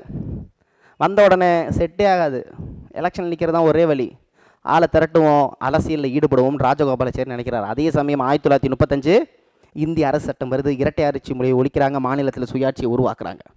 அதன் அடிப்படையில் 1937 அதாவது மத்திய சட்டமன்றத்துக்கு ஒரு எலெக்ஷன், மாநில சட்டமன்றத்துக்கு ஒரு எலெக்ஷன். நல்லா கவனிச்சுக்கணும். இப்போ நம்மளுக்கு சென்ட்ரல் போர்டுக்கு ஒரு எலெக்ஷன், ஸ்டேட் போர்டுக்கு ஒரு எலெக்ஷன் மாதிரி 1937 மத்திய சட்டமன்ற தேர்தலில் சென்னை மாநிலத்துக்கு மொத்தம் 16 தொகுதி கொடுத்தாங்க. அந்த 16ல் 11 தொகுதி வின்னானாங்க மத்திய சட்டமன்ற தேர்தலில். அந்த 11 பேரில் சத்தியமூர்த்தி அவர்கள், உங்களுக்கு ஞாபகம் இருக்கும், சத்தியமூர்த்தி யாருன்னு சொல்லணும் அவசியம் இல்லை, காமராஜர் அவர்களுடைய அரசியல் குரு சத்தியமூர்த்தி. அடுத்து அவினாசிலிங்கம். இப்போ புரியுதா ஏன் அவினாசிலிங்கத்தை பற்றி மென்ஷன் பண்ணி சொன்னேன்னு? அவினாசிலிங்கம். அப்புறம் குமாரசாமி ராஜா, குமாரசாமி தெரியும் சரிங்களா? குமாரசாமி. அப்புறம் முத்துரங்க முதலியார், அப்புறம் TSS ராஜன். இவங்களை மட்டும் நீங்கள் தெரிஞ்சுக்கிட்டா போதும். அதே நேரத்தில் இவங்களுடைய பேராதரவில் ஒருத்தர் வெற்றி பெறுகிறார். அதே போல முஸ்லீம்கள் இவங்களுடைய ஆதரவில் ஒருத்தர் வெற்றி பெறுகிறார். அப்ப முஸ்லீம்களுக்குரிய தென் சென்னை தொகுதியில் முர்துசா சகோப் பகதூர் அவர்கள் வெற்றி பெறுகிறார். ஸோ இதெல்லாம் இருக்கட்டும். இதில் இந்த 11 பேரில் VV கிரியெல்லாம் வந்துடுவார். இந்த பாருங்க, VV கிரியெல்லாம் வந்துடுவார். இவர் யார் தெரியுதா? நாகேஸ்வர ராவ். சத்தியாகிரகத்தில் 2 பேர், பிரகாசம் நாகேஸ்வர ராவ் சொன்னல, அவர் தான் நாகேஸ்வர ராவ். இவங்க எல்லாமே இதில் வின் பண்ணுறாங்க. எல்லாத்தையும் மனப்பாடம்லாம் பண்ணாதீங்க, தெரிஞ்சு வச்சுக்கோங்க. அடுத்ததாக அதே போல் 1937 1937 நடைபெற்ற சென்னை மாநில சட்டமன்ற தேர்தலில் 214 மொத்தம். நீதி கட்சி வர்றப்ப 127 இருந்துச்சு. 1935 அப்புறம் இங்கே எத்தனை தொகுதியாக மாறுது? 214. அதில் 159 காங்கிரஸ் ஜெயிக்குது. அமைச்சரவையாக காங்கிரஸ் வருது. காங்கிரஸில் ராஜாஜி முதலமைச்சராகிறார். அவரை தான் கான்செப்ட். புரியுதா? இந்த அது புரியுதுல பாயிண்ட்டு. மொத்தம் 214. 214 எத்தனை ஜெயிக்கிற? 159 ஜெயிக்கிறாங்க காங்கிரஸ். மிகப்பெரும் வெற்றி. அப்போ 214 189 ஜெயிச்சு உள்ளே வராங்க. அப்போ ராஜாஜி அமைச்சரவையாக வராரு. வந்த உடனே இவர் பண்ண வேலை மதுவிலக்கை கொண்டு வந்தார். அப்போ மதுவிலக்குக்கு பதிலாக வரியை உயர்த்தினார். இதனால் வரியை உயர்த்துறதுனால விற்பனையாளர்களுக்கு கொஞ்சம் மனஸ்தாபம் இருந்துச்சு. அதை பற்றி இவர் கவலைப்படலை. ஒடுக்கப்பட்டவர்களுக்கு கோவில் நுழைவதற்காக தனி கோவில்களை அமைத்தார். அதுக்கப்புறம் அவர் பண்ண ஒரு விஷயம் பெரிய பூதாகரமாக வெடிச்சிச்சு. இந்தி 6, 7, 8 வகுப்புகளுக்கு இந்தி கட்டாய மொழியாக மாற்றப்பட்டது. 1938 கொழிஞ்சு விட்டு இருந்துச்சு. அதுதான் திராவிட கழகமும் பின்னாளில் திராவிட முன்னேற்ற கழகம் உருவாவதற்கும் ஏன் ஆட்சி அமைப்பதற்கும் ஆணிவேராக இருந்தது. இந்தி ஒழிப்பு அப்படின்னு ஒன்று இல்லைன்னா இங்கே திராவிட கட்சி ஆட்சி அமைப்பதற்கு சாத்தியமே அல்ல. அப்பேற்பட்ட இந்தியை கொண்டு வந்த ஒரு மிகப்பெரிய ஒரு தவறை ராஜாஜி அவர்கள் அமைச்சரவை செய்தது. பின்னாளில் இதனாலே பதவியை இழந்தார். அப்ப மதுவிலக்கை இவர் முதல் சோதனைக்காக சேலத்தில் அறிமுகப்படுத்துறாரு. அதுக்காக வருவாய் இழப்பை ஈடு செய்வதற்காக விற்பனை வரியை அறிமுகப்படுத்துகிறார். குறிப்பாக வியாபாரிகள் வெறுப்பையும் எதிர்ப்பையும் தேடி சென்றார். ஒடுக்கப்பட்டவர்களுக்காக கோவில்களை திறந்தார். டி பிரகாசம், இது ரொம்ப முக்கியம். டி பிரகாசம் மற்றும் ராஜாஜி 2 பேரும் சேர்ந்து ஜமீன்தாரி பகுதிகளை சேர்ந்த குத்தகைக்காரர்களின் நிலையை பற்றி ஆராய்வதற்காக ஒரு குழு ஒன்று அமைக்கலான்னு பிளான் போட்டாங்க. யாருன்னா டி பிரகாசமும் ராஜாஜி அவர்கள் 2 பேரும் சேர்ந்து ஜமீன்தாரிகள் இருக்காங்களா அவங்களோட பகுதிகளில் சேர்ந்த குத்தகைக்காரர்களின் நிலையை குறித்து விசாரிப்பதற்கு ஒரு குழு ஒன்று அமைக்கலான்னு நினச்சாங்க. ஆனால் அது எதுவோட ஸ்டாப் ஆயிருச்சு. கிராமப்புற கடன் பிரச்சனைகளை தீர்ப்பதற்காக ஒரு வாரியத்தை ஒன்று மட்டும்தான் அமைக்க முடிஞ்சிச்சு. அதுக்கப்புறம் ஒன்றுமே பண்ண முடியல. ஏன் சொல்கிறேன்னா, ஜமீன்தாரிகள் இருக்கக்கூடிய அந்த நிலம், இருக்கக்கூடிய அந்த நில சுமைகள் இருக்குது பார்த்தீங்களா, விவசாய கடன், அதை ஆராய்வதற்கு ஒரு குழு அமைக்கலாம்னு நினச்சாங்க. அதெல்லாம் ஒரு வாரியம் அமைப்பதோட சரி. அதுக்கப்புறம் எந்த ஒரு பலனும் இல்லை அப்படிங்கிற மாதிரி சொல்லுங்க. ஏன்னா அதுக்கப்புறம் தான் 2ஆம் உலகப் போர் வந்துருமே. அவர் 1937 ஆட்சி அமைக்கிறாரு. 1938 இந்தி ஒழிப்பு வந்துடும். இந்தி போராட்டம் நடக்கும், பூதாகரமாக வெடிக்க ஆரம்பிச்சிருமே. அப்புறம் 1939 தான் 2ஆம் உலகப் போர் வந்துருமே. 2ஆம் உலகப் போர் வந்ததுனால தான் இவர் தான் பதவியை ராஜினாமா செஞ்சிருவாரு. அது அவர் செஞ்ச தவறு அப்படின்னு பின்னாடி ராயப்பன் அப்படிங்கிற ஒருத்தர் சொல்கிறாரு. சரிங்களா? அப்போ என்ன நீங்கள் தெரிஞ்சுக்கணும் அப்படின்னு பார்த்தீங்கன்னா, அதான் 2ஆம் உலகப் போரில் ஆங்கில அரசு இதை காரணத்தை காட்டி பதவியை ராஜினாமா செஞ்சிருவார். இது தவறான முடிவு என்றும் இந்த முடிவால் பிரிட்டிஷ்காரர்கள் நேரடியாக மாநிலத்தில் சுயாட்சியை கட்டுப்பாட்டில் கொண்டு வந்துட்டாங்களே அப்படின்னு ராயப்பன் அவர்கள் சொல்கிறாரு. இப்போ மிகவும் ரொம்ப முக்கியமாக கருதக்கூடிய இந்தி போராட்டம், இந்தி ஒழிப்பு போராட்டம் எப்போ கொண்டு வந்தாங்க, போராட்டம் எப்போ நடந்துச்சு, கண்டிப்பாக தெரிஞ்சு தான் ஆகணும். அப்போ இந்திய எதிர்ப்பு போராட்டம் அப்படிங்கிறது அப்போதைக்கு பள்ளியில் ஏப்ரல் மாதம் கொண்டு வந்திருக்கிறாரு. ஏப்ரல் 21. அப்போ ஏப்ரல் 21ஆம் தேதி 1938 6, 7 மற்றும் 8ஆம் வகுப்புகளுக்கு இந்தி அறிமுகம் செஞ்சதோட அதில் பாஸ் ஆனால் தான் பாஸ்ன்ட்டாங்க. இப்போ நம்ம மினிமம் குவாலிஃபிகேஷன் தமிழில் மார்க் எடுக்கணும்னு சொல்கிற மாதிரி நீ அதில் இந்தியில் பாஸ் ஆனால் தான் பாஸு, இல்லைனா பெயில் அப்படின்னு கொண்டு வந்தாங்க. பூதாகரமாக வெடிச்சிச்சு. தமிழகம் ஃபுல்லாக இவரது பெயர் அவப்பெயராக இந்த ஒரு சட்டம் வந்ததுனால கொண்டு வரப்பட்டது. ஆங்கங்கே காட்டுத்தீ போல பரவியது. அப்போதைக்கு சுயமரியாதை இயக்கம் 1925 கொண்டு வந்த சுயமரியாதை இயக்கம் களத்தில் குதிக்கிறாங்க பெரியார். பெரியார் இந்திய எதிர்ப்பு போராட்ட மாநாடு ஒன்றினை சேலத்தில் நடத்தினார். உறுதியாக செயல்பட்டார். நிறைய பேர் இதில் பார்ட்டிசிபேட் பண்ணுறாங்க. அப்போ தமிழ்நாடு தமிழருக்கே என்ற குரல் ஆங்கங்கே எழுப்பப்பட்டது. நீதி கட்சி, சுயமரியாதை இயக்கம், தனித்தமிழ் இயக்கம், மறைமலை அடிகள், இவங்க எல்லாம் இதில் இருக்கிறாங்க. நிறைய பேர் இதில் பின்னால் நீங்கள் தமிழ் படித்த எல்லாருமே இதில் வந்துடுவாங்க. குறிப்பாக பண்ணால் பன்னீர்செல்வம் அவர்கள், ஏடி பன்னீர்செல்வம், சரிங்களா? ஏடி பன்னீர்செல்வம் அவர்கள் இப்போ இருக்கிற பன்னீர்செல்வம் அவர்கள் கிடையாது. சரிங்களா? ஏடி பன்னீர்செல்வம் அவர்கள், தந்தை பெரியார் அவர்கள், மறைமலை அடிகள் அவர்கள், நாவலூர் சோமசுந்தர பாரதியார் அவர்கள், அப்புறம் பூர்ணலிங்கம் அவர்கள், தர்மாம்பாள், பேரறிஞர் அண்ணா எல்லாம் அதில் வந்துடுறாங்க. பாரதிதாசன், இவங்க எல்லாம் போராட ஆரம்பிச்சிடுறாங்க. இது பத்தாதா? ஸோ இந்த இடத்துல தான் தாளமுத்து மற்றும் நடராஜன் அவர்கள் 2 போராட்ட வீரர்கள் இந்தி ஒழிப்பு போராட்டத்திற்காக சிறை பூண்டு சிறையில் மரணம் அடைகிறார்கள். ஸோ தாளமுத்து மற்றும் நடராஜன் அவர்களுக்கு இப்போ ஜனவரி மாதம் 2025 ஜனவரி 25 ஜனவரி 25 2025 ஜனவரி 25ங்கிறது தான் தமிழ் போராட்ட தியாகி நாள், தமிழ் போராளி தியாகிய நாள் அப்படின்னு சொல்லி அனுசரிக்கிறோம். சரிங்களா? ஜனவரி 25 2025 இவங்க நினைவிடம் கட்டப்பட்டது. இப்போ இந்த 2025 சரிங்களா முதல்வர் அவர்கள் செய்தார். அப்போ தமிழ் மொழி தியாகிகள் தினமாக ஜனவரி 25 அனுசரிக்கப்படுகிறது. தாளமுத்து மற்றும் நடராஜன் அவர்கள் உயிர் பெறுகிறாங்க. எப்போ? அப்போ. சரிங்களா? ஸோ நடராஜன் ஃபஸ்ட்டு இறந்துருவார், அப்புறம் தாளமுத்து இறந்துருவார். கைது செஞ்சு சிறையிலே இறந்துருவாங்க. அதுக்கப்புறம் தான் தனிநபர் சத்தியாகிரகத்தை கையில் எடுக்கிறாங்க. தனிநபர் சத்தியாகிரகம் ஒன்றும் கிடையாது, சிம்பிள் கான்செப்ட். தனிநபராக சத்தியாகிரகம் பேச்சுரிமைக்காகவும் அகிம்சை வழியிலையும் தனிநபர் சத்தியாகிரகத்தை காந்தி முன்னெடுக்கிறாரு. வினோபாபா தான் முதல் ஆள், அதுக்கப்புறம் ஜவஹர்லால் நேரு அவர்கள். இது மட்டும் தெரிஞ்சால் போதும். தமிழ்நாட்டில் தனிநபர் சத்தியாகிரகத்தின் மூலமாக கைது செய்யப்பட்ட ஒரே ஆள் TSS ராஜன் தான். ஸோ டாக்டர் TSS ராஜன் அவர்கள் தமிழ்நாட்டில் முதல் சத்தியாகிரக சிறையில் சென்றவர். ஸோ அக்டோபர் 17 1940, இது ரொம்ப முக்கியம். அக்டோபர் 17 நான் கிளாஸ் எடுத்ததில் 3 இடத்துல சொல்லிட்டேன். அந்த 3 இடம் எதுங்கிறது முடிஞ்சால் கமெண்ட்டில் சொல்லுங்கள். ஃபஸ்ட்டு கிளாஸ் எடுக்கும்போது சொன்னேன் அக்டோபர் 17, இப்போ ஒரு அக்டோபர் 17, 3 அக்டோபர் 17 சொன்னேன். சொல்லுங்கள் பார்ப்போம், கீழே கமெண்ட் செக்ஷனில் போடுங்க. அக்டோபர் 17 1940 அன்று காந்தி அதிகாரப்பூர்வமாக தனிநபர் சத்தியாகிரகத்தில் உள்ள ஃபஸ்ட்டு வினோபாபா அவர்கள், அடுத்து வந்து பண்டித ஜவஹர்லால் நேரு அவர்கள், ஸோ TSS ராஜன் அவர்கள் இங்கே இருக்கிறாங்க. இறுதியாக வெள்ளையனே வெளியேறு இயக்கம். இறுதியாக வெள்ளையனே வெளியேறு இயக்கம் அப்படிங்கிற விஷயம் ஏன் கொண்டு வரப்பட்டதுன்னா 1942 இவங்க வந்து 1937 39 தனது பதவியை ராஜினாமா செஞ்சிடறாங்க.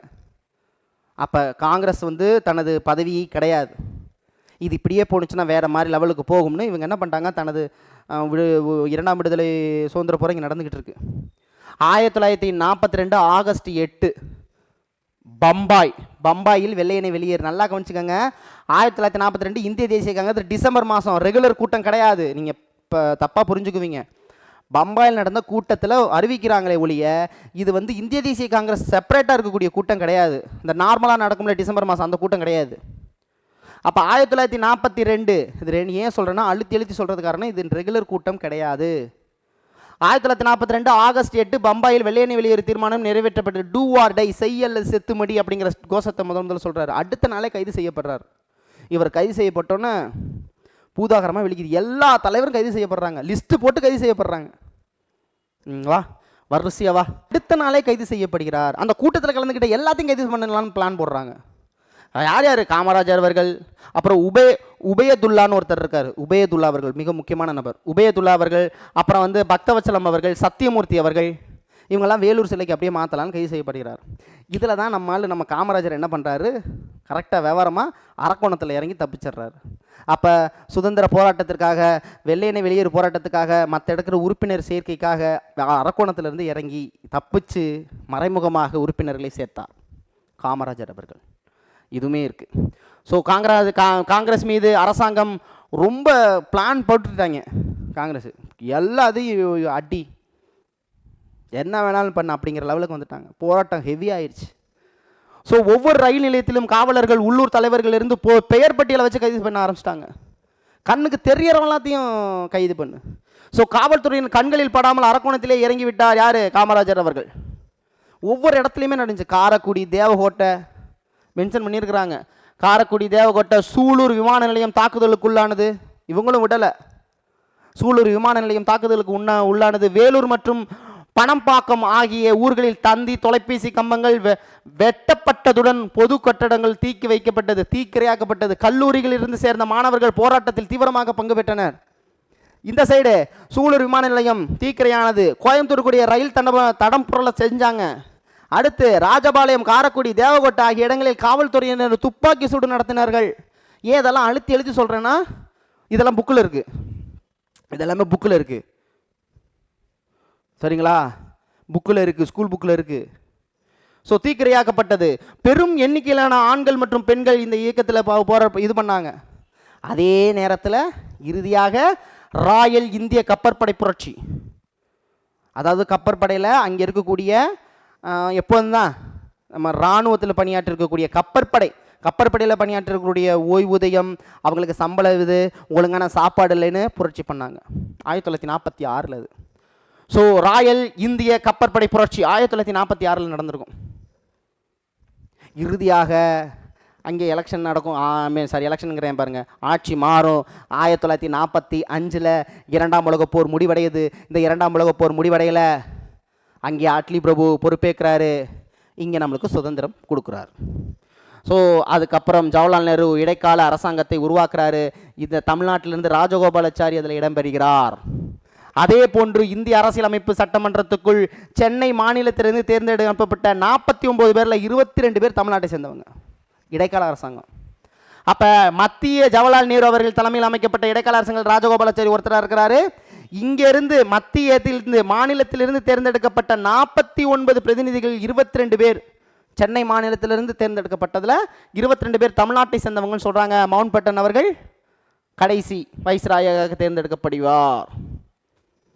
1947 ஆகஸ்ட் 14 இந்த நள்ளிரவில் டெல்லியில் நடைபெற்றது போன்றே சென்னையிலும் சார்ஜ் கோட்டையில் பிரிட்டிஷ் சார்ஜ் கோட்டை இறக்கிவிடப்பட்டு அதற்கு பதிலாக மூவர்ண கொடி ஏற்றப்பட்டது. முடிஞ்சு போச்சு. ஸோ ஆக்சுவலாக வந்து இதுலையே நான் ஸ்பெசிஃபிக்காக மென்ஷன் பண்ணி தான் இது பண்ணியிருக்கிறேன். அந்த இரவில் இந்தியாவை கோலாகலமாக கொண்டாடப்பட்டது. 1947 ஆகஸ்ட் 15 கோலாகலமாக கொண்டாடப்பட்டது. 14 இரவு. ஸோ ஆடுவோமே பல்லு பாடுவோமே ஆனந்த சுதந்திரம் அடைந்து விட்டோமே. எத்தனை பேருடைய உயிர் தியாகம், எத்தனை பேருடைய எப்படி சொல்கிறது ஒரு புரட்சி, எத்தனை பேருடைய உயிர் தியாகம், எத்தனை பேரோட ஒரு கண்ணீர் இந்த சுதந்திரம் பெறுவதற்காக அவங்க இப்போ நமது முன்னோர்கள் பண்ணது இப்போ நம்ம எப்படி கொண்டாடிக்கிட்டு இருக்கோம். இப்போ நம்ம சாதாரணமாக நடந்து போடுறோம்னாலே அதுக்கு அவர்கள்லாம் காரணம். சரிங்களா? இத்துடன் இந்த வீடியோவில் நம்ம என்ன பார்த்துருக்கோம் அப்படின்னு பார்த்தீங்கன்னா, சுயராஜ்ய கட்சியிலேருந்து ஆரம்பித்து படிப்படியாக என்ன நடந்துச்சுன்னு பார்த்தோம். இதுக்கப்புறம் நம்ம என்ன பார்க்க போகிறோம்னா, நீதி கட்சியில் என்னென்ன விஷயத்த கொண்டு வந்தாங்க, நீதி கட்சிக்கு அப்புறம் 1937 காங்கிரஸில் என்னென்ன கொண்டு வந்தாங்க, அதுக்கப்புறம் தீக்காவில் என்னென்ன நடந்துச்சு, தீக்காலேருந்து திராவிட முன்னேற்ற கழகம் என்னென்ன கொள்கைகளை கொண்டு வந்தாங்க, அஇஅதிமுக எப்படி உருவானுச்சு, அவங்க என்னென்ன கொள்கைகளை கொண்டு வந்தாங்க. இந்த மாதிரி கொள்கை ரீதியில் நம்ம அரசியல் கட்சி என்னென்ன கொள்கை கொண்டு வந்து பார்க்க போகிறோம். அதுக்கப்புறம் பெரியார் அவர்களுடைய சுயமரியாதை இயக்கம் அவங்க எப்படி ஃபார்ம் பண்ணாங்க, அவங்களுக்கும் காங்கிரஸுக்கும் இடையான ஒரு ஒற்றுமை, எதனால் காங்கிரஸ்லேருந்து வெளியில் வந்தார், அவங்க பண்ண சீர்திருத்தங்கள் என்ன அப்படின்னு சொல்லி பார்த்துட்டோம் அப்படின்னா தமிழக வரலாறு முடிஞ்சு. ஓகேவா? முடிச்சுக்கலாமா? ஸோ அவ்வளோதான், முடிஞ்சு போச்சு. ஸோ இன்றைக்கி இப்போ பார்த்தது பெரிய லெவல். ஸோ இப்போ நம்ம இதை மட்டும் ஒரு ரீகால் பண்ணணும் அப்படின்னா கரெக்டாக சொல்லிடுவா? எஸ். எதுக்கு இப்போ டக்குன்னு சொல்லிடுவோம். டக்குன்னு ரீகால் பண்ணுறா கார்த்தி அப்படின்னா, 1923 சுயராஜ்ய கட்சி உருவாக்கப்படுது. சுயராஜ்ய கட்சியில் சிஆர் தாஸ் முதலால் நேரு ஃபாலோ பண்ணுறாங்க. ஆனால் அந்த சிஆர் தாஸ் முதலால் நேரு உருவாக்கப்பட்டது இங்கே சென்னையில் பல பேர் இதில் பார்ட்டிசிபேட் பண்ணுறாங்க. மிக முக்கியமாக சத்தியமூர்த்தி எல்லாமே இதில் தான் இருக்கிறாங்க. சத்தியமூர்த்தியெல்லாம் இதில் மிக முக்கிய பங்கு வகிக்கிறார் சுயராஜ்ய கட்சியில். ஆனால் அதுக்கு முன்பாக 1919 கொண்டு வந்த மாண்டேக சேம்சோர் தீர்த்தத்தின் மூலமாக நீதி கட்சி ஃபாலோ பண்ணி 1920 நீதி கட்சி தான் ஜெயிக்குது. 1900 முதலாக நீதி கட்சி ஜெயிச்சு ஃபாலோ பண்ணுறாங்க. சுப்ராயலு அவர்கள் முதலமைச்சர் ஆகிறாரு. அதுக்கப்புறம் பனகலரசர் ஆகிறாரு. அதுக்கப்புறம் வந்து சுப்ராயன் அவர்கள், அதாவது சுயேட்சை வேட்பாளர். ஏன்னா அவங்க சுயராஜ்ய கட்சி வின்னானாலும் அவங்க இரட்டையாட்சி முறை இருப்பதனால நாங்கள் போட்டி போடலாம்னு சொன்னாலும் சுயேட்சை வேட்பாளருக்கு சுப்ராயன் ஃபாலோ பண்ணுவார். அதுக்கப்புறம் வந்து முனுசாமி அவர்கள் ஃபாலோ பண்ணுவாங்க. முனுசாமி 1930 ஜெயிச்சாலுமே 1932 ஜமீன்தாரிகளுக்கு அந்தஸ்து கொடுக்கலன்னு பொப்புலி அரசர் வந்து வந்துடுவார். அதுக்கு அடுத்த வருஷம் தான் கடைசி 5வது எலெக்ஷன் பொப்புலி அரசர் ஆவார். அதுக்கப்புறம் 1935 இந்திய அரசு சட்டம் வரும். இந்திய அரசு சட்டம் முடிஞ்சதுக்கப்புறம் 1937 ராஜாஜி அவர்கள் தலைமையில் அமைச்சர் உருவாக்கப்படும். ஸோ இந்திய தேர்தல் எலெக்ஷன்லேயே 1937 தான் முதலாக இந்திய தேசிய காங்கிரஸ் வின் ஆகுது. அதே நேரத்தில் முதலாக நம்பிக்கையில்லா தீர்மானம் கொண்டு வரப்பட்டது எப்போ? 1923. 1923 கண்டிப்பாக எதை கொண்டு வந்துடுவாங்க? இந்த நம்பிக்கையில்லா தீர்மானத்தை கொண்டு வந்துடுவாங்க. இந்திய அரசியல் அமைப்பிலேயே, சட்டமன்ற அரசியல் வரலாற்றிலேயே. முடிஞ்சு போச்சா? அதுக்கப்புறம் நம்ம பார்த்தது 1920க்கு அப்புறம் படிப்படியாக 1 by 1 பார்த்தோம். இங்கே 1925லேயே உங்களுக்கெல்லாம் என்னப்பா பிர்கின் பிரபு அப்படின்னு நினைக்கிறேன், என்ன உங்களுக்கு அரசியலமைப்பு பற்றி என்ன தெரியும் அப்படிங்கிற மாதிரி ஸ்டாண்ட் பண்ணுறாங்க. சைமன் குழுவோட இது உங்களுக்கு சாட்டிஸ்ஃபேக்ஷன் இல்லைன்னு இவங்க என்ன பண்ணுறாங்க, 1928 நேரு அறிக்கை ஒன்று உருவாகுது. இந்த 1928 நேரு அறிக்கை ஆகஸ்ட் 15 அறிக்கை வெளியிடுறாரு. டொமானியம் அந்தஸ்தை பற்றி சொல்கிறார். இதன் அடிப்படையில் டொமானியம் அந்தஸ்தை பெற வேண்டும். அது அகில இந்திய காங்கிரஸ், இளைஞர் காங்கிரஸ் இந்த உருவாக்குறதா 1928 லாகூர் காங்கிரஸ் மாநாடு. ஆமாம், 1928 கொல்கத்தா காங்கிரஸ் மாநாடு. அதில் யார், மோதிலால் நேரு தலைமை வைக்கிறார். அதுக்கப்புறம் பூரண சுயராஜ்ங்கிற வார்த்தை 1929 லாகூர் காங்கிரஸ் மாநாட்டில் சொல்கிறாங்க. ஜவஹர்லால் நேரு அவர்கள் பூரண சுயராஜ்ங்கிறது அடுத்த லெவலுக்கு அப்படிங்கிற மாதிரி ஃபாலோ பண்ணுறாங்க. இதன் அடிப்படையில் அது எப்போ நடக்குது, 1929 டிசம்பர் 31. அதன் அடிப்படையில் ஜனவரி 26 நாங்கள் சுதந்திர நாளாக கொண்டாடுறோம் அப்படின்னு சொல்லிட்டு ராவி நதிக்கரையில் கொடியேற்றி கொண்டாடுறாங்க.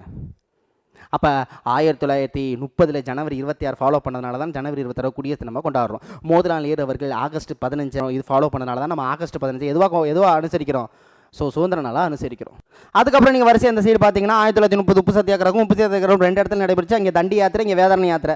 அங்கே 375 கிலோமீட்டர் 250 மைல் ஃபாலோ பண்ணாங்க. சமரபதி ஆசம் வந்து தண்டி யாத்திரை யார் பயணிக்கிறா, காந்திஜி அவர்கள் நடைபயணமாக மேற்கொண்டார். கடலோர பகுதியிலேருந்து நடைபயணம் மேற்கொண்டார். ஊரெல்லாம் வரவேற்பு கொண்டாடுறாங்க. மற்றவங்களாம் ஃபாலோ பண்ணக்கூடாதுன்னு சொன்னாங்க.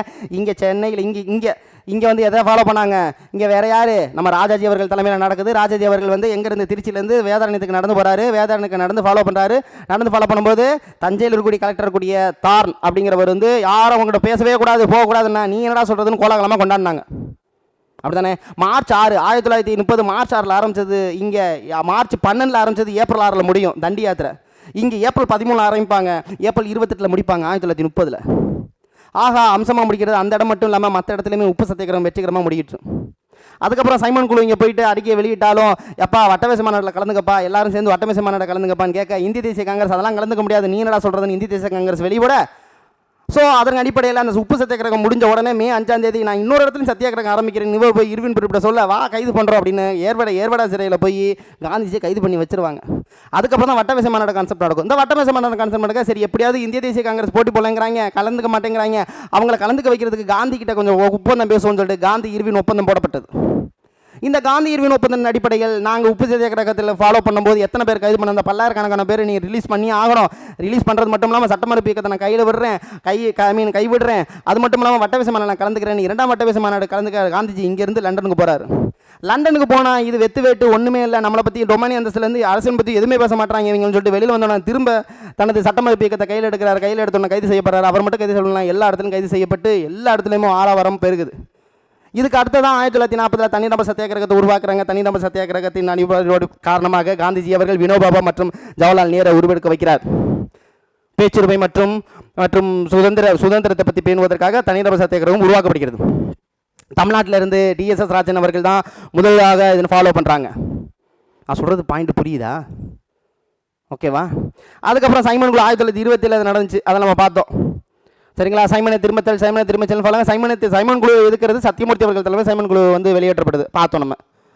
அதுக்கப்புறம் நடக்குது 1932 பார்த்துட்டோம். அதுக்கப்புறம் மிக முக்கியமாக கருப்பது 1940 பார்த்தோம்னா 1940 வெள்ளையனை வெளியேறி இருக்கும் நாடு முழுவதும் இது பண்ணப்பட்டுச்சு. ஸோ ரொம்ப மிக முக்கியமாக கருதப்பட்டுச்சுன்னா இந்த போராட்டம் இந்தியா முழுவதும் மிக முக்கியமாக தமிழகத்து முழுவதும் மிக பிரசித்தி கருதப்பட்டுச்சு. டூ ஆர் டை அப்படிங்கிற விஷயத்தை அவர் சொல்கிறார். முடிஞ்சு போச்சு. Thank you so much. மீண்டும் சந்திக்கலாம். விடைபெறுவது உங்கள் அன்பு கார்த்திக். நன்றி, வணக்கம்.